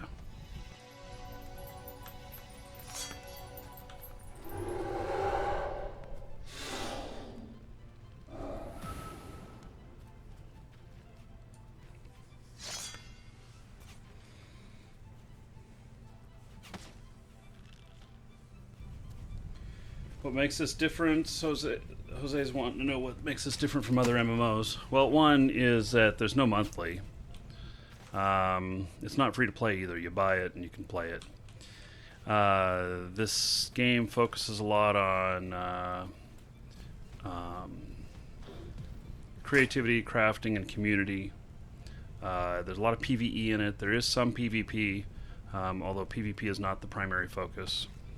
And this has a lot of tools in it to do a lot of things for player-generated content that a lot of other games do not have. And so, potentially, it can be much deeper than a lot of the other games, just because it's not up to the devs to make all of the content. So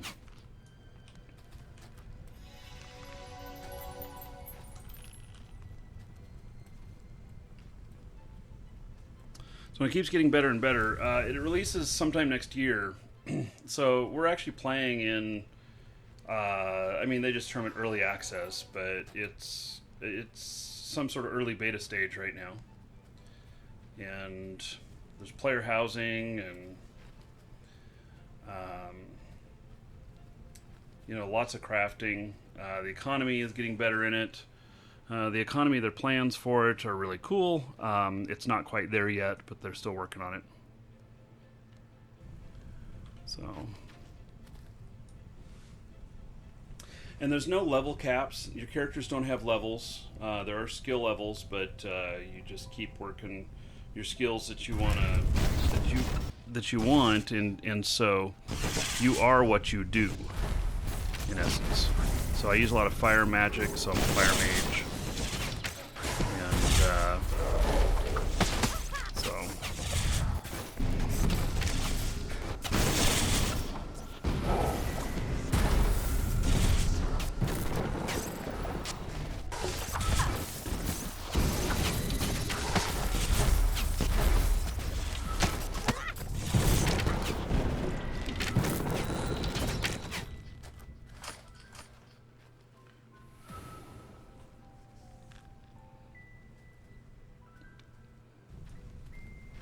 So there's another interesting thing about the game, which most games do not support, and that is that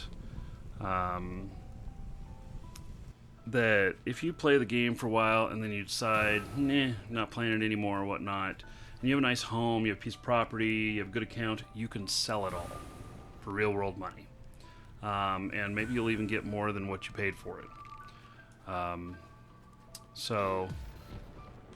And with that, one of the things that we do when people buy accounts from us, if you decide for any reason you're not happy with it, we'll buy it back at like 50% of what you paid for it, assuming it has everything on the account. So otherwise it gets kind of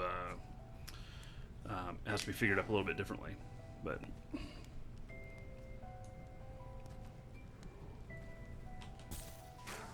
there's only a couple of games that allow that kind of stuff. So, and we happen to be involved with both of them. And in fact, they'll both be in the Play Money documentary coming out next year.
You have 13 hours into the game so far. Where am I at? I'm at 210. Actually, I'm a lot more than that, but 210 since I attached it to Steam.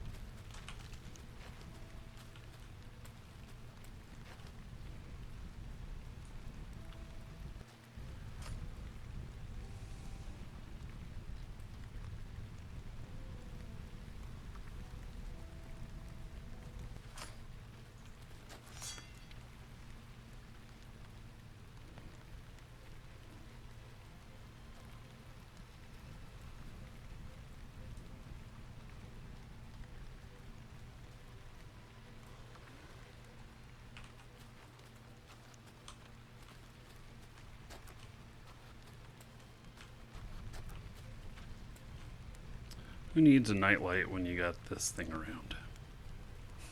She keeps everything lit up for me.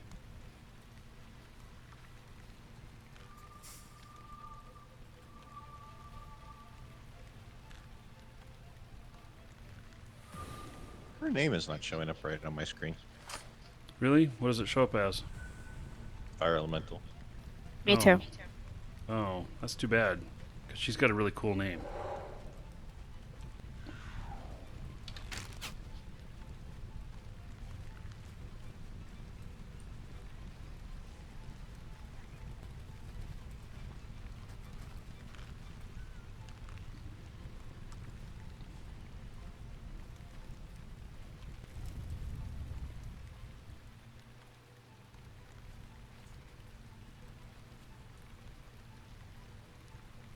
Here, spider, spider.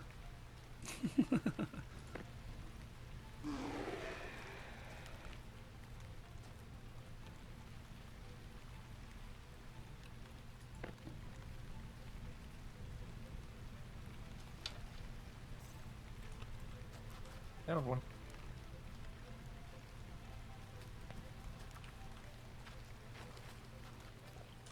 All right.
Still need that to be 40, level 40.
So has anybody here made one of those houses with the row houses with the glass top?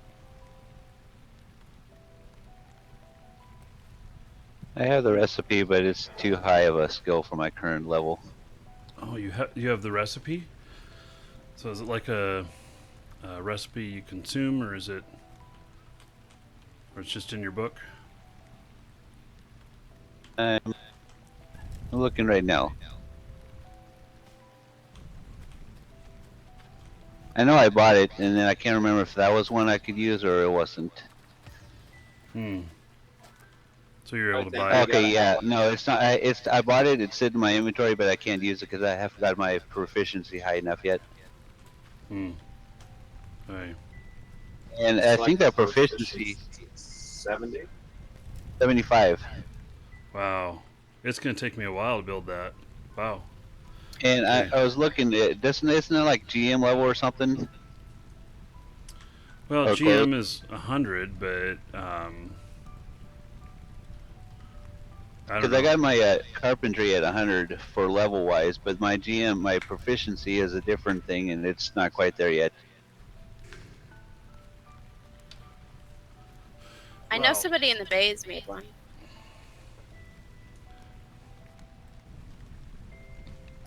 Well, I think I'm gonna. I don't know. It's just a goal. Put some crafting Yeah, so into that. my carpentry level is 74 with my proficiency at 60, and I need that to be at 75 proficiency. So, and it tells me at level 94 my proficiency, but it will be at 68. Oh, So I don't know. maybe there's a couple things that make up your proficiency. Wow. Maybe I'm not gonna build one. Huh. Interesting. Well, you know, I think it's a fun goal to have. And something I'd like to do. It's good to have goals to work toward. But I also have a goal of GMing tailoring, and I'm still a long ways away from that.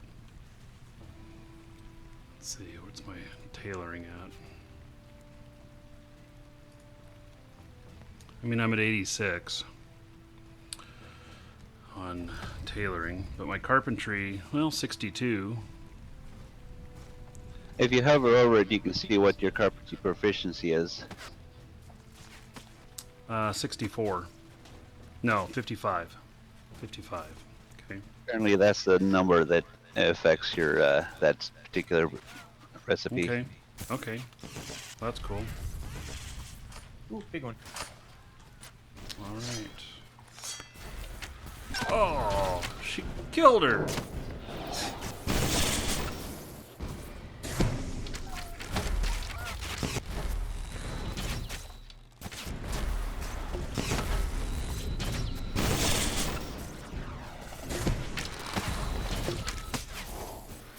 You need level 113 to do it? What? Holy shit, really? 113? GM fishing first? I suspected that, and I figured that'd be quite the grind to get there. Okay, well, that would be quite an accomplishment. You know, I don't know what those houses would sell for. There are other houses you can make as well. And I'm just trying to think of, is it, if you spend all the time and effort to get all the way up there, then is the upside that, you're able to make those things and you're able to make a healthy profit off of them because you spent all that time into the skills. There was a couple selling an Owl's Head for about, what was it, 600,000? 600,000 for the player-made ones? Yeah. Wow. And I wonder what all the materials cost, because then that would tell us their profit. Unless there's failure rates and you can actually destroy the house trying to make it or something, then it'd figure differently.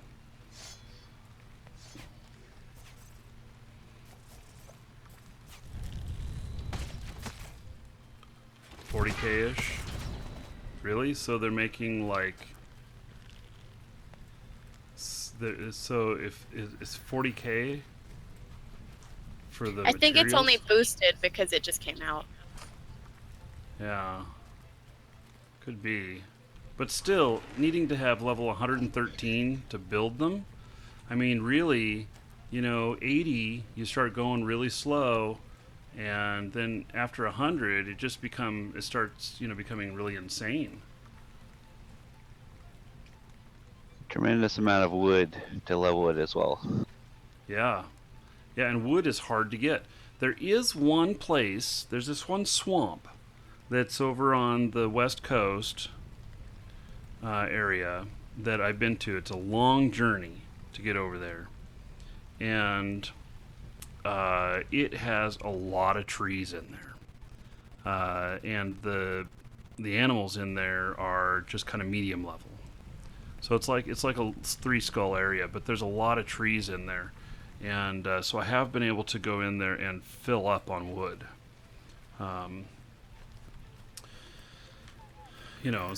if you need a lot of wood, you're going to have to go grind something like that. North Marsh. Yes, it is a marsh area, so that might be what it is. It's above those mines. You have to go across the water to get to the mines.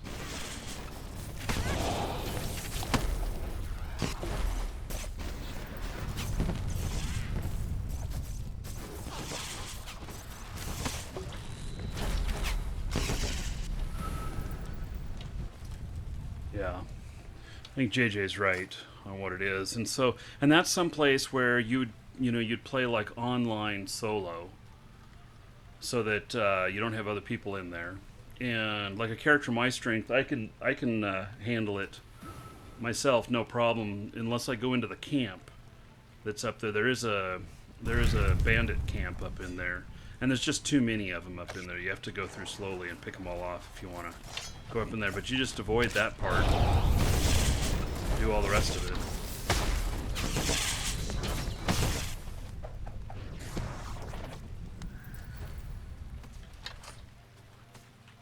We're not talking about the greenhouses, we're talking about the row houses with the greenhouse at the top.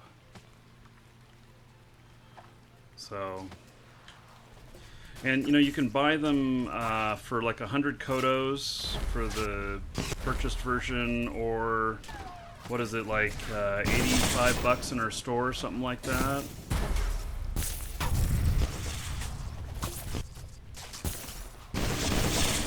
Yeah, we're not talking about the greenhouses. We're talking about the row houses with the grow on top of it.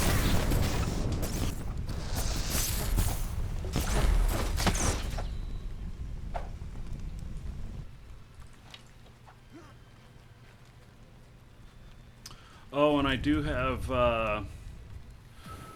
confirmation that next show that we do for Shroud of the Avatar, which is going to be a little bit since I have this conference I'm going to. But we're going to have a brand new giveaway of something you guys have never seen before in the game. In fact, I know you will have never seen it before in the game. I can 100% guarantee that. And but I'm not going to tell anybody what it is until we do the first giveaway for it.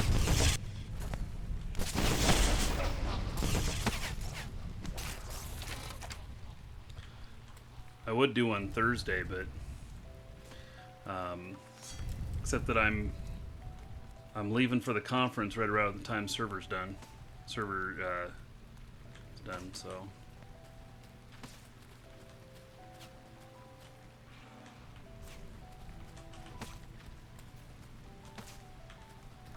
Yeah, I won't be back till Monday morning. I'm making you want to play this game more? Oh, sorry. Oh yeah, JJ knows because he works for us, but yeah.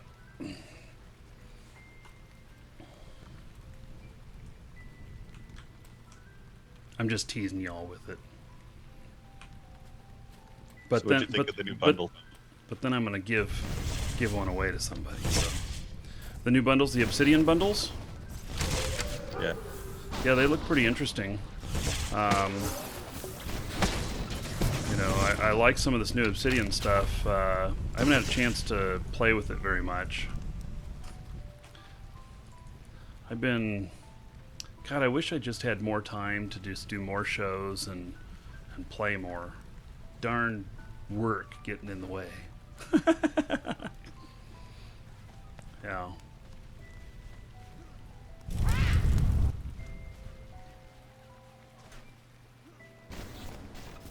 I know that like if I were to stream more often, just streaming would be my only thing that I did.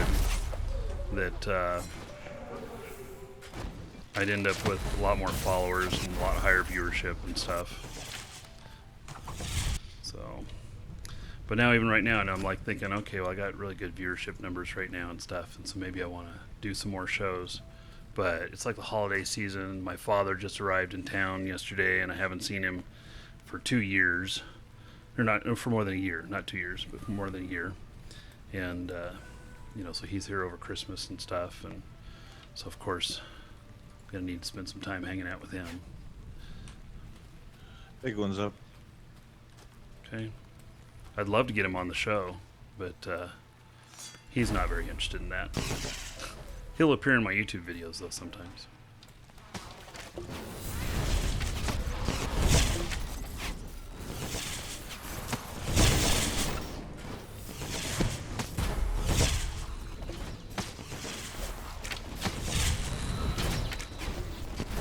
My dad's like 73, 74 now.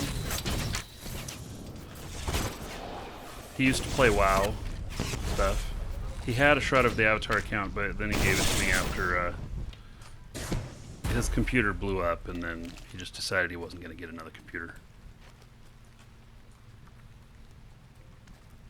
Which is too bad, because it would be great to play Shroud with him.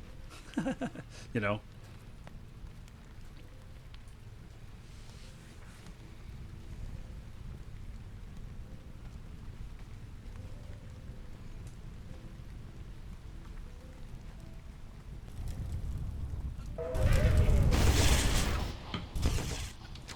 Cyanide, I forgot to tell you, if you get stuck in a web, keep jumping until you get out.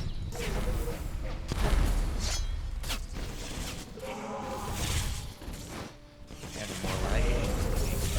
Right now.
A little bit late on that, but oh well.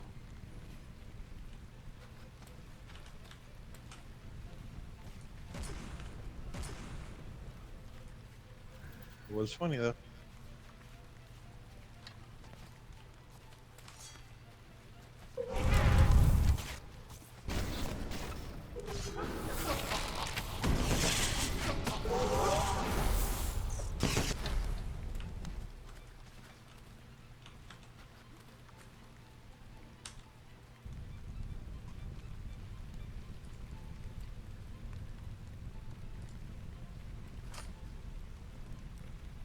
Shame we can't build a little campfire in this clearing and put up a couple tables and just let them come to us. Huh. That would be fun. This does seem to be a great hangout spot. And there I am, late on the draw again.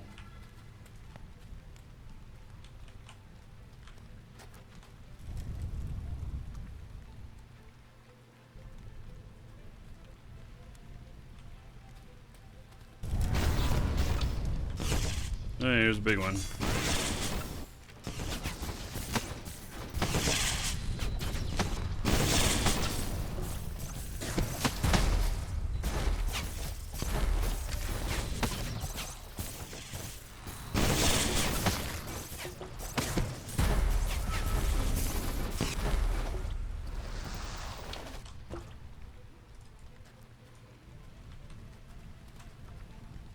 So what does the will-o-wisp do for you?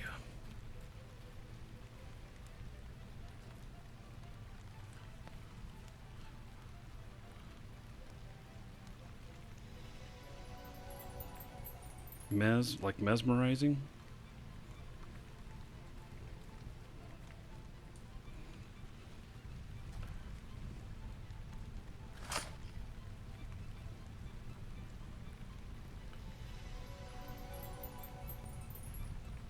Yeah, the green dye on this is pretty cool. I'm gonna change the secondary color on this to be blue, a royal blue.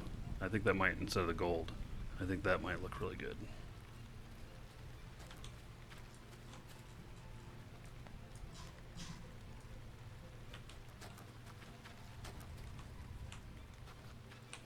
It's not too bad. I got that from our store.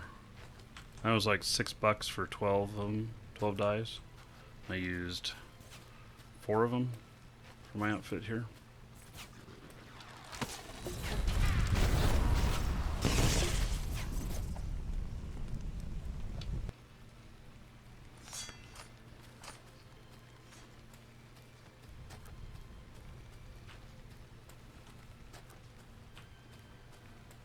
The blue dye, I'll be able to make that. I have good skills for making most of the dyes.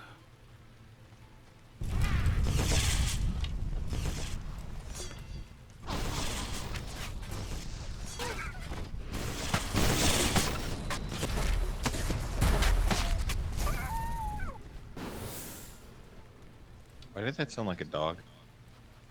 You know, wolf spider?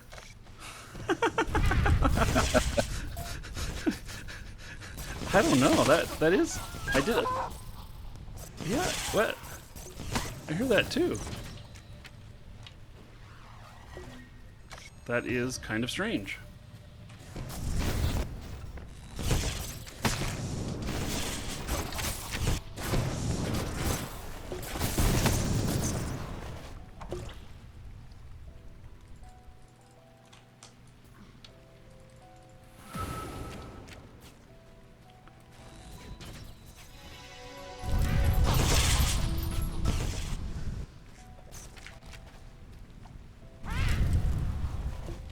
This is just like the perfect area to farm.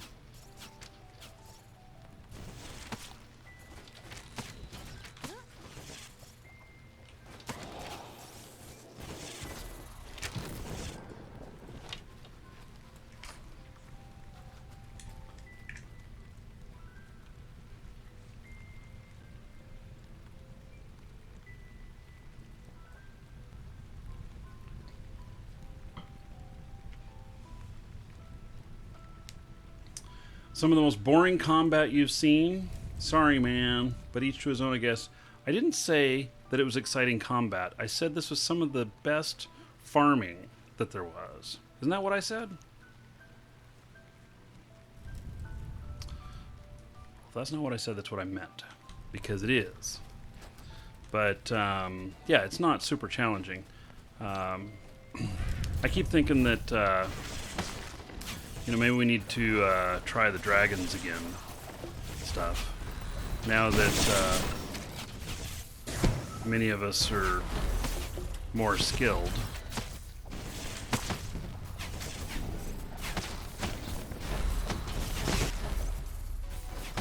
You don't know you just got here? Oh, okay, well. Anyway, no big deal. So...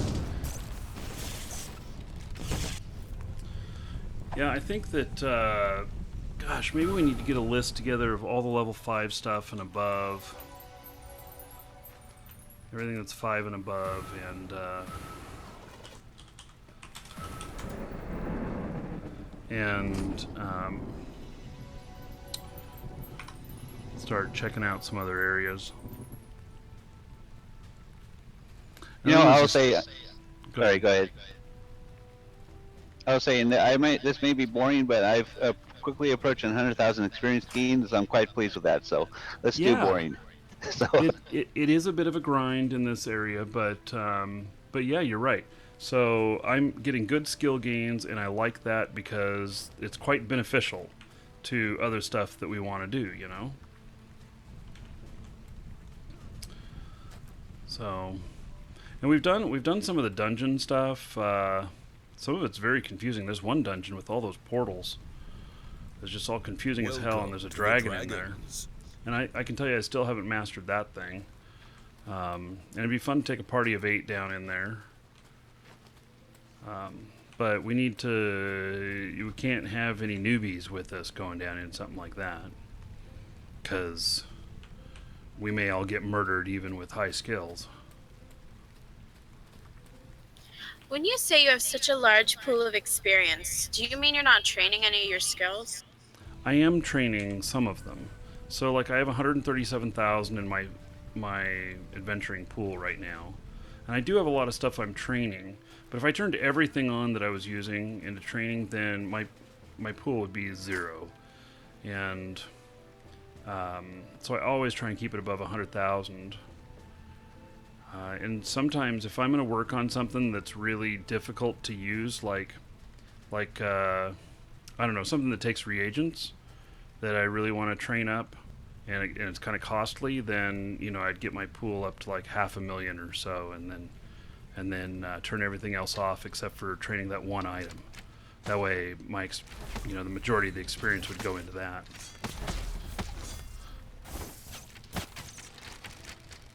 So I currently have 1.6 million, and my rule of thumb is if I can continually gain experience in the pool while training something, that's what I do.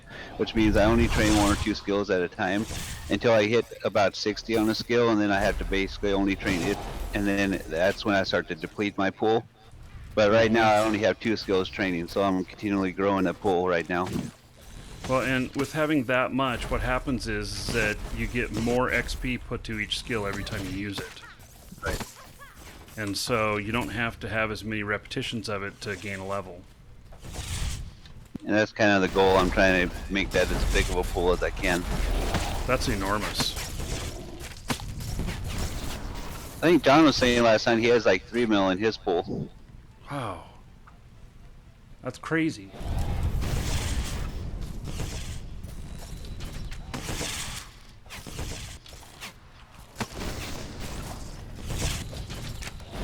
I mean, it's not crazy, but it's just incredible. I've had about 500,000 at the most. Big Rich. Yep.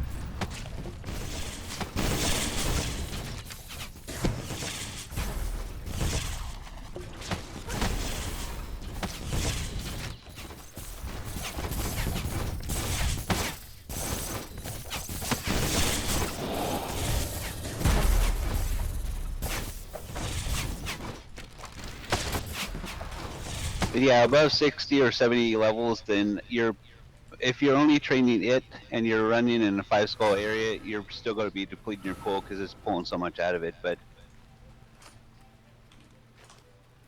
Well, see, I'm currently training a lot of things, and I still have 40,000 in my pool. I know that sounds like nothing compared to 500,000, but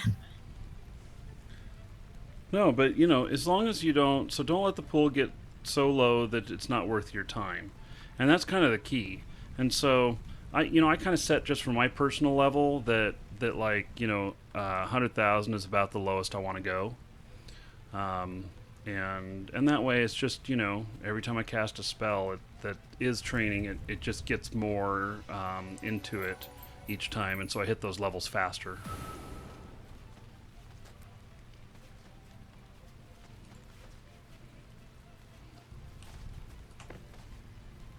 and there I can tell are you times. Sorry, go ahead. I can tell you that the last time we were out here, I played pure healer, and I went through about 200,000 XP with all the healing stuff, And but I gained a lot of levels across the board with it, so. There are times where I've literally turned everything off and won't train anything for like 4 days or 5 days just to boost that pool. So, Yeah. but that's when I'm preparing for a massive run to like a GM on something, then I'll build that pool up really high.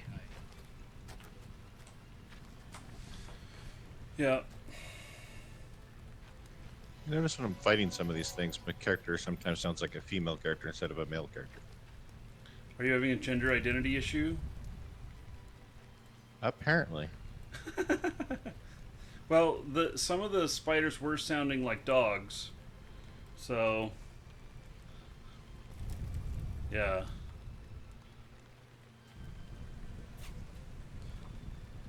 Although I get confused every once in a while because my fire elemental, she's got quite a female voice, and she fires off something next to me at the same time I'm firing something off, and I'm like, where'd that come from?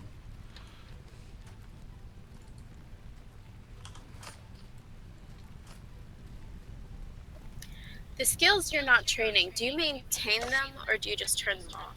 I maintained them, and because at least in the combat side, because when you die you have skill atrophy that happens. It's not a huge amount, but if you have them all set to maintain or to go up, then when you die it won't take it from one of those, it'll take it from your skill pool, and that way you don't go down a level on something unexpectedly and have to train it up again.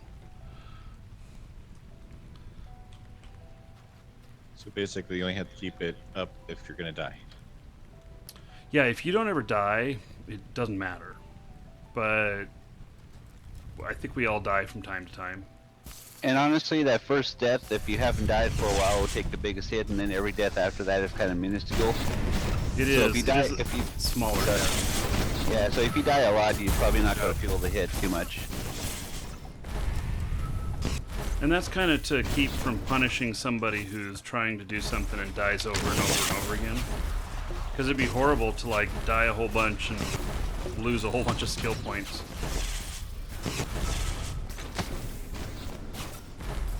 Hey, what's up?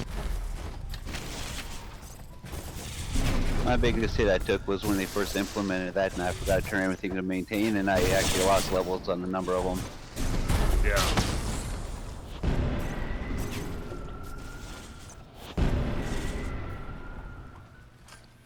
So another thing too is if you just hyper focus on stuff, so, and that's what I did at first. It's like, I'm like, okay, these spells I'm using the most, I turned everything else off and I just put everything into those so I could get up into the higher levels, into at least the 60s and 70s.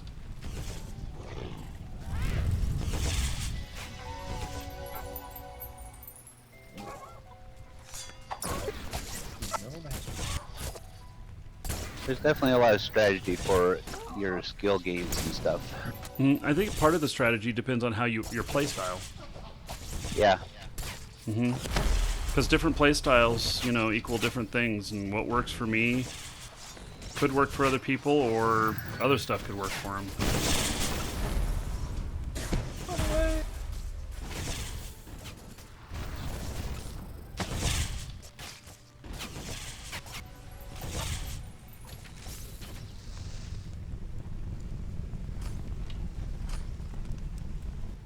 What's your side? Drama, hello?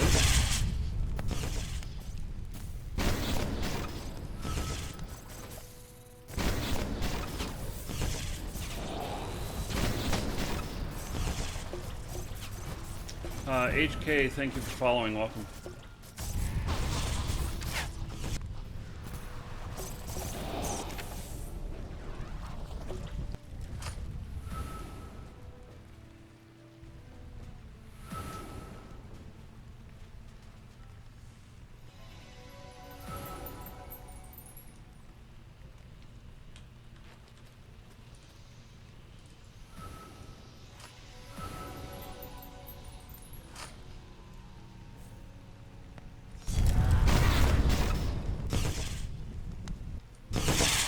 Uh-oh.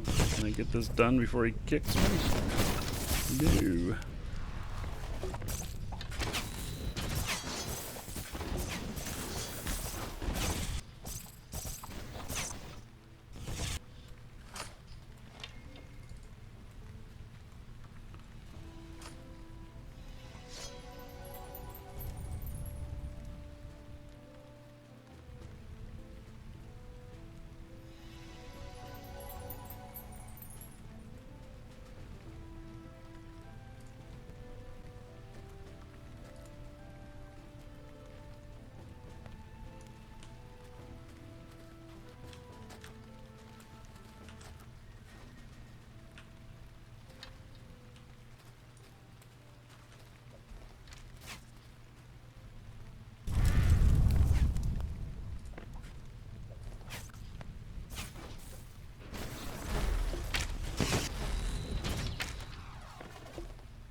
Okay, another big one.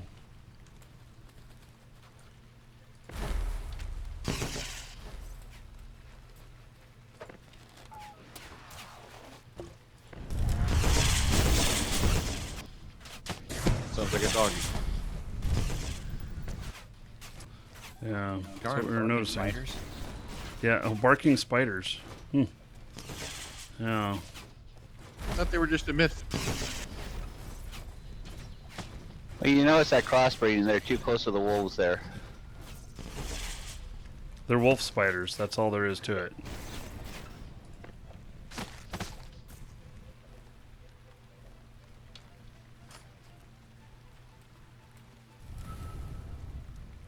Found a new species. We should be able to name it. These are red wolf spiders and greater red wolf spiders.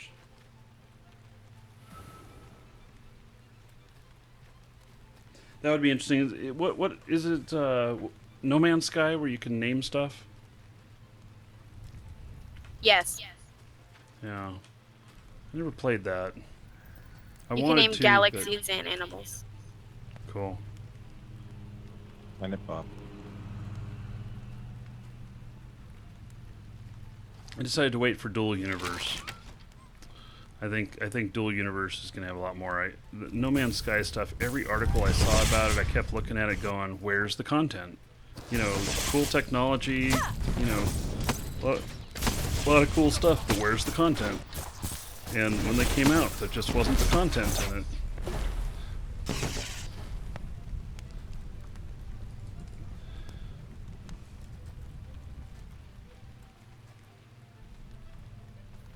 Yeah, I don't know. It's not that great, and it gets really repetitive, to be honest. Yeah. So. Yeah. I wish they would have figured out the content and then released. The game would have been just. I mean, the game was huge. You got to admit that it captured a whole bunch of people's attention and did a major amount of sales, but it was like too early. You know, they're missing that needed piece. And if they had that, it, might have done 10 times as good. Yeah, but that's kind of like the controversy over the game, The Last Guardian, that just released. They took like 6 or 7 years to make it release. Yeah, and is it good?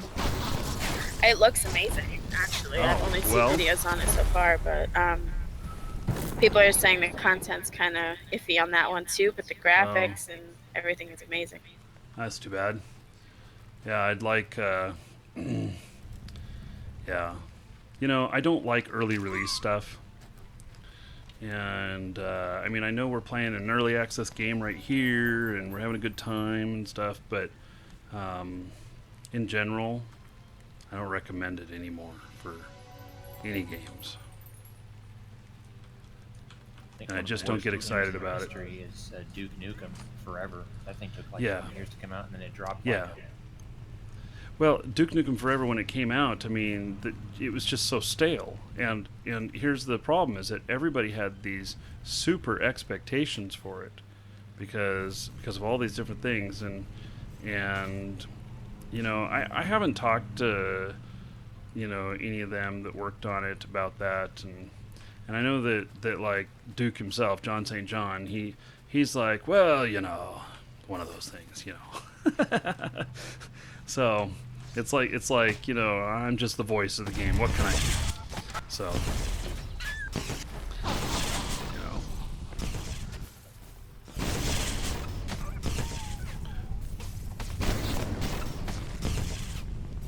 I think the problem with early release games is that most people can't grasp the concept that it's still in development and it's not done yet.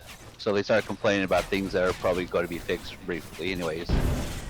right, and that is the key problem, because people get in and they make their first impressions, and first impressions, if you don't nail that, then you've just got a problem, and you don't get a second chance many times. And so people don't give them a second chance, and the games I think are not nearly as successful as they could be. but at the same time, a lot of independent game companies and stuff, they run out of funding. And game publishers, if they're funding them, are like, well, we've been, funding this for 3 years now. It's time to pull the trigger, and pressure them into releasing because they need their money. So it's just a catch-22, and even like I've done some work with Atari. I'm friends with the CEO of Atari, and some of the stuff they do are so freaking boneheaded. And Fred, if you're listening, I'm sorry, but it's true. Some of the stuff they do, they have some of these great titles, and they just murder them. And they just need more time to be fleshed out and to to mature the content in the game and everything. It's very frustrating because it's not like the old days. And, console games don't suffer from this. I don't know. Have you guys noticed that? And there's a reason for that. They go through a certification process for the console before they can release. And if they don't pass the certification process, then then they don't get the right to release, on the console yet. And so they have to go back and try again. And it's very expensive every time they go to certify. So it's not a cheap endeavor because they're actually paying the game console company or a third-party company to go through and check all of these things. Because when you send out a disc to somebody and the shit don't work, that's really bad. And so consoles don't suffer from this the same way. And I really wish that Steam wouldn't have early access. It's like, but they want the money, so Steam doesn't care how much, Steam cares how much we're willing to pay and to play, and they don't care about our enjoyment level. And if everything was done when it came out instead of this early access stuff, the player enjoyment would be much, much higher.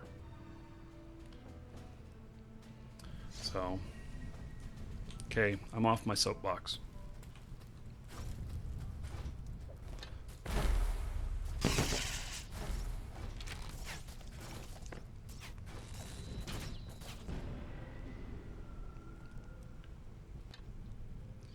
Well, SotA even released too early, in my opinion, Macknos.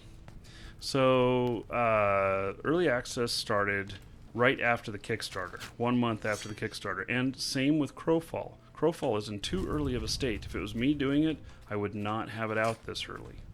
But, I don't have any control over that. I mean, I'm in a business partnership with both these games, and I've told both of them this.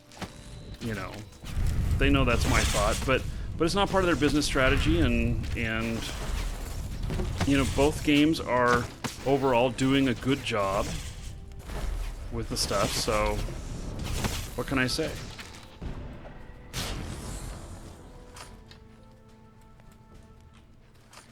Well, that's kind of the difference between people who do it through Kickstarter and through actual companies, though. Well, I don't... Yeah. But see, when you work with a game publisher, you're working with the devil. And so both like Shroud of the Avatar and Crowfall, they wanted to self-publish. And they're doing that well. But there's other games that they need a game publisher, and the traditional strife between the game publisher and the developer is really huge. And I don't know that game publishers are willing to wait as long these days. And that's what Atari suffers from. Atari is the publisher, and it's other places. They may be hiring people to make a certain game title or whatnot, but it's the same struggle, as opposed to like Shroud of the Avatar and Crowfall here, where it's player funded. And I gotta say that there is something different though with these two games compared to the other ones, which is that both Shroud of the Avatar and Crowfall both feel 100% beholden to the backers to deliver what they said they would. And whereas a publisher is a single person making the decision in many cases, and so things can change over time. Whereas, you know, in the Kickstarter stuff, they had everything laid out there, all the goals and everything.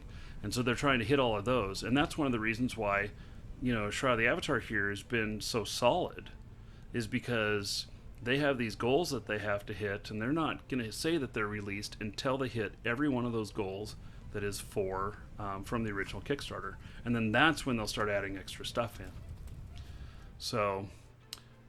whereas working with like Atari or some other big publisher, you know, they'd be like, well, you know what, it's good enough now, let's just go ahead and deliver.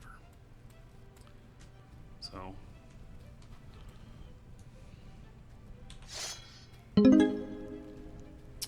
all right, Makinos, 50 bits donated 5 gold to everybody here in Makinos' honor. This is like a daily thing for you, buddy.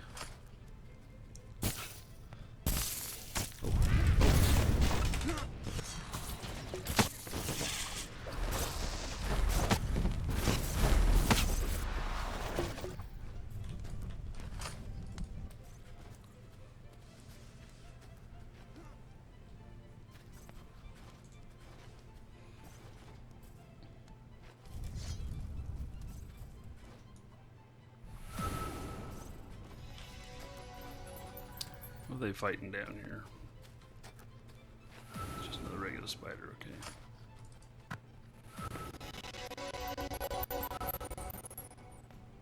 That sounds really weird.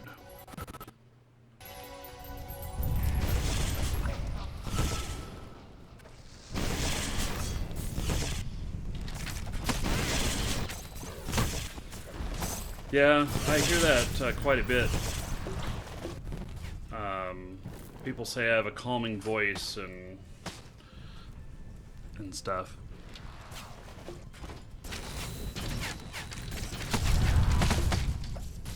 I'll try and amp it up so that it disturbs you a little bit more.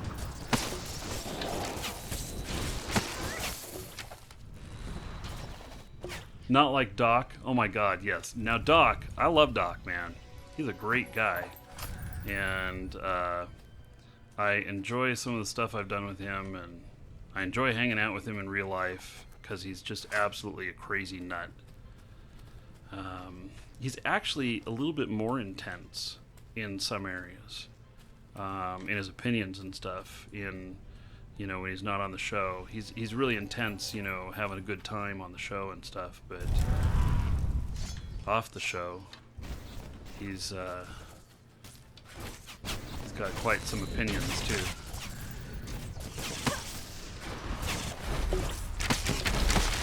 But yeah, Doc, I can watch him for an hour, maybe 2, and then I could never watch a full day with Doc. I would be worn out. Yeah. Yeah. You know, I would hate to see him get a sponsor that was like Red Bull or something like that. Because, you know, if we were sort of feeding him Red Bulls or something like that, then he'd just go nuclear.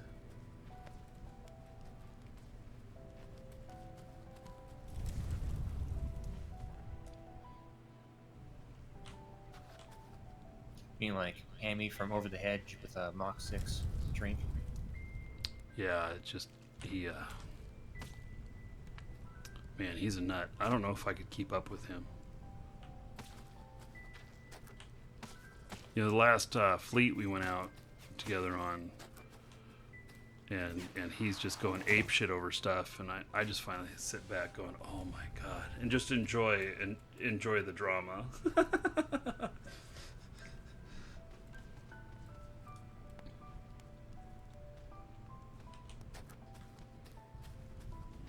I met him when, I don't know, he was a couple thousand followers. Welcome to the Dragons. Rolla Kip, thank you for following. Welcome. Tell you one thing, they do nerf the spawn when you're in a group rather than being by yourself. What? What do you mean they nerfed Like the these, spawn? like these trees. We cut them when we first came here. They haven't spawned up yet. Oh. Yeah, okay. But the spider spawn here, like, when I've been here on my own, I only get one of them. Maybe two of them. But, you know, we come in here, all of us, and sometimes we have 4 at the same time of the big ones. Yeah, okay. But the resource spawn is just dead when you're multiplayer. Yeah. Yeah, if I'm going to go out collecting resources, and that's my main goal. I mean, if I'm on the show, I always do it in multiplayer because Welcome that way to we the can Dragon. meet up with other people and stuff. But if I'm on my own, always solo. They were talking in the last. They were talking in the last thing about nerfing the resource spawns in solo mode. Hmm. Yeah, well, you know, they got statistical analysis to see all of this stuff. And if you show up in an outlier, there's a couple of things that happen. There's, one is you get some scrutiny, but 2, you might get an auto ban if you show statistically like 4 and 5 times higher than anybody else in some sort of resource collection and stuff. It's interesting. It happened to Thomas, who owns the city of Baylinair, when he grew like, I don't know, 10 properties worth of cotton, a ridiculous amount of cotton, and then he just went through and harvested it all at once, and so he picked up 11,000 cotton in like an hour and a half, and his account was banned or suspended pending review.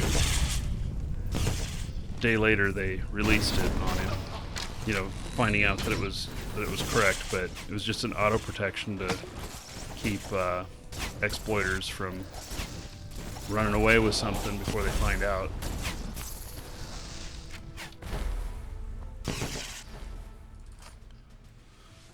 Boy, he was ticked off when that happened too. I talked to him like 15 minutes after he got banned, and he's like, "What the fuck? I play this game. I love it. I love it. I love it. And they fucking do this to me." And he was just, he was very upset, and I totally get it. And I'm like, let's look at this. It's got to be something automatic, And sure enough, it was. So.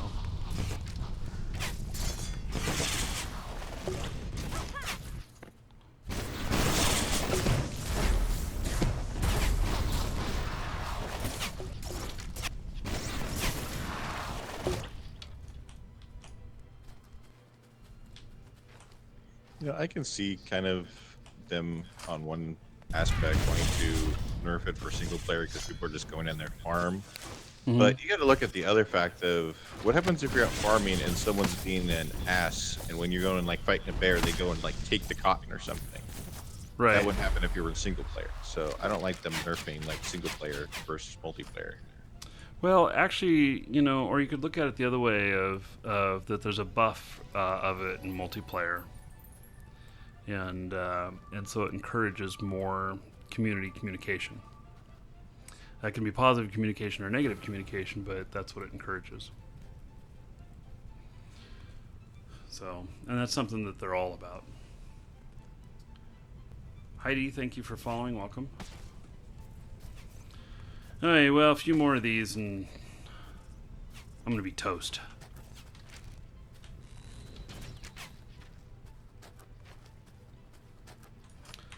Getting close to weight? No.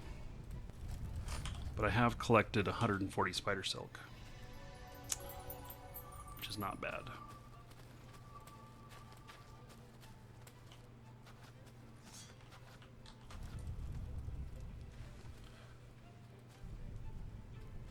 So you soloed the Lich dude in Ravensmoor Runes, ran around him in a circle for 20 minutes. That sounds like some of the stuff I've done in Eve. I nearly completed a level 5 mission in a Tengu until somebody surprised me with a huggin' and caught me and blew me up. I spent only 4 hours working on that single mission. running circles around them, and, picking at their armor until they were down. I went through 14,000 missiles. And then I still didn't finish the quest. I got hit with the penalty for not finishing it. It's like pouring salt in your wounds. Yeah. And I died in a Tengu, which meant 5 days of training.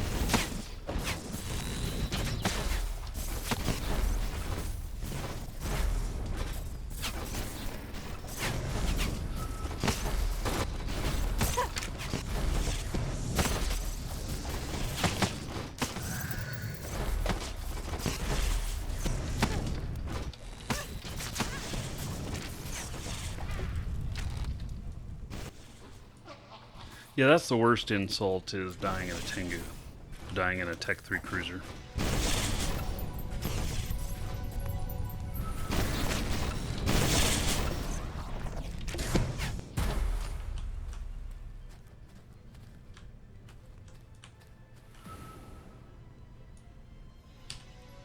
So I turned a few more things on for skill gain, and I still have gained 50,000 pooled experience. And I've gained a bunch of good levels.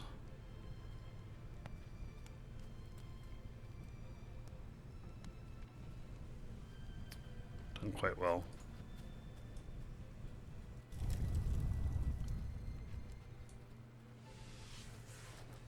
Okay, so we are doing a giveaway today. It's for a bank box upgrade, ! ticket space 1 or higher in Twitch chat. You can get in on that. It's going to be provided by our store. So I'm going to be sending the winner a Twitch mail with information on to email to our store, and then they're going to hook you up with that upgrade. So it is something we sell in our store. Sell all the UO stuff, and we have secondary market stuff. So if you need a second account, we have some for sale. Even like, we have Dev Plus access on some of them, if any of you are interested in that, but couldn't afford any one of the Dev Plus accounts. We actually have some Dev Plus accounts for, I think, $40. And got all kinds of other interesting things. They're not available on the market anymore. So, yeah, it's ! bonus in Twitch chat, or there's a link in the description in YouTube where you can get in on using that bonus code, which will give you some cash back for future purchase, and in the long run save you money. So, and that stuff supports the show.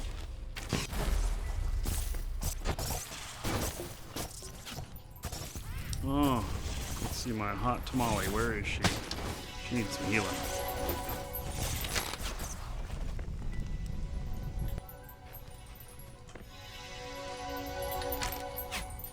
I like her as an elemental because she does not go away unless she runs out of health.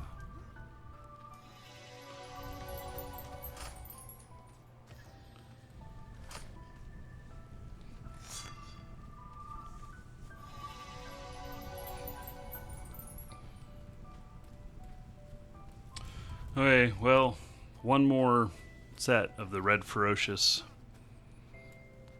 until we hit a calm point, and then I'm done. And we'll do the drawing. Suppose I should get that written up. And then I'm gonna go hang out with my dad.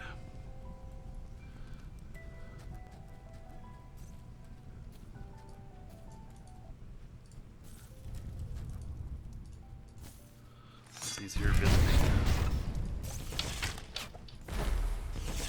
Bubble killer! You're gonna die!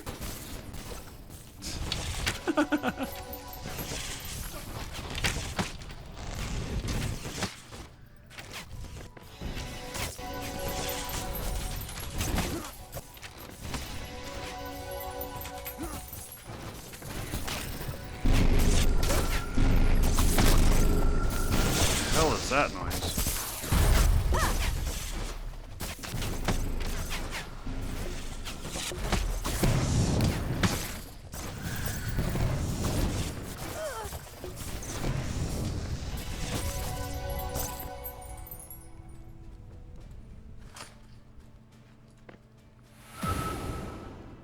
were some noises in that fight I've never heard before.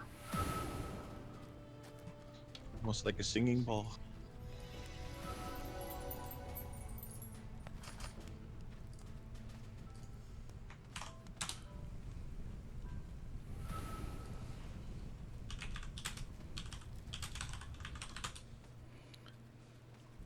A singing ball?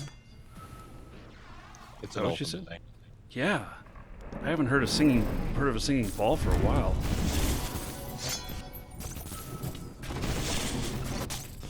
Yeah, I remember those.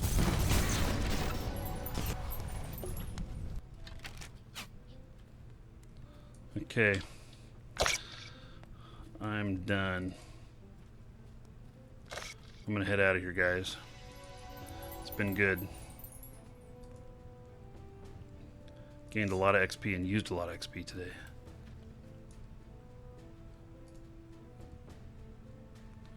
Yeah, it's fun.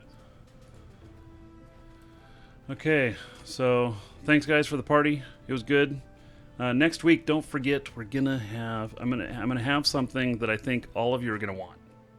Most all of you are gonna want, and you guys have never seen it before in the game. So, anyway, that's gonna be the next Shroud of the Avatar show. I gotta wait for the next publish to come out before I have my hot hands on it.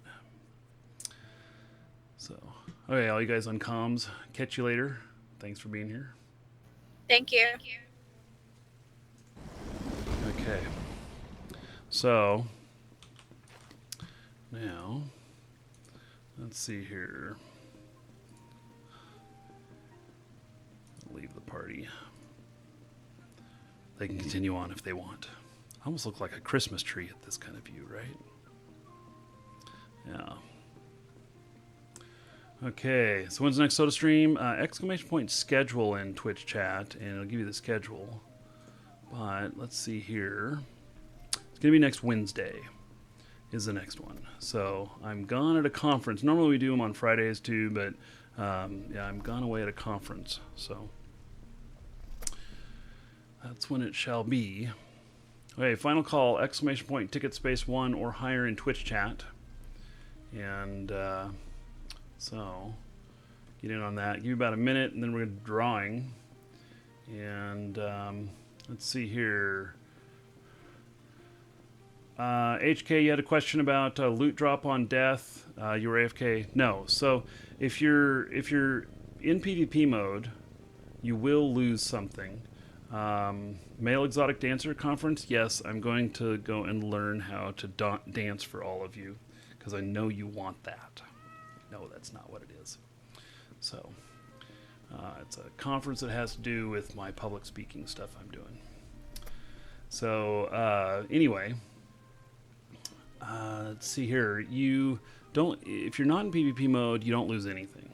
It's just inconvenience. If you are in PvP mode, then you lose an item that's equipped. Could be your shoes, could be your wand or your whatever. Could be an item of clothing, could be your sword.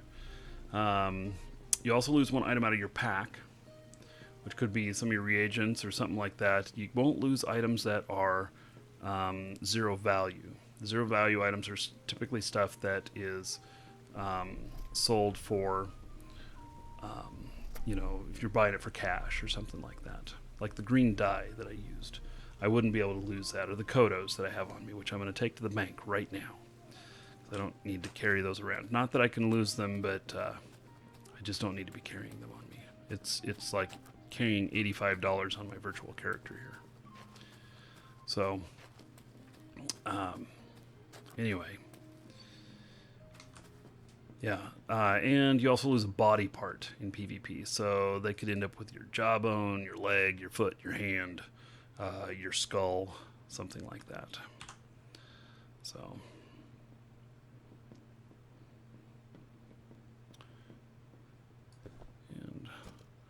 there we go. Okay. Yeah, most of the stuff's here. Oh, I have some stuff in Desolus too, it looks like. I have a lot of stuff in my bank box. That's why it's good to have more bank box. Okay. So, okay, I'm going to close it here.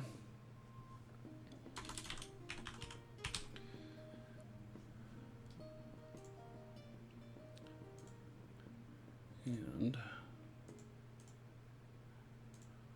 drawing. Radiant Ranger, congratulations. Holy shit. He put in 10,000 tickets. Man. Well, that wasn't a very effective snipe. He only had a 50-50 chance, though, because it was 50% chance to win with 10,000 tickets. That's incredible. So, Radiant Ranger, you are the winner. That's nuts. Yeah. But, you know, if that's what you wanted, awesome. So, okay. That's great. Okay, so the next show is tomorrow. Tomorrow we're going to have a short show for about 3 hours or so. And be Eve. And then then there won't be any shows until next Tuesday. I have a really short 2-hour show for Smite. And then Thursday, we have our first episode of a new show that we're doing, my buddy Jordan and I. And it's called Like an Entrepreneur. And so we'll be doing that. It's going to be our first show of that. If you have ever wanted to be in business for yourself or, you know, be self-employed, you know, quit working for the man, do your own thing, you know, all of the above, then you'll want to attend that. So we're gonna drop some nuggets of wisdom in there, have a good time. And then also, it's going to be the first time that we're going to talk about this project that we've been working on for about 6 months now. And let's see here. I've got a link to it. Why is that link not working? I keep hitting copy and it's not copying it. Let me try again here.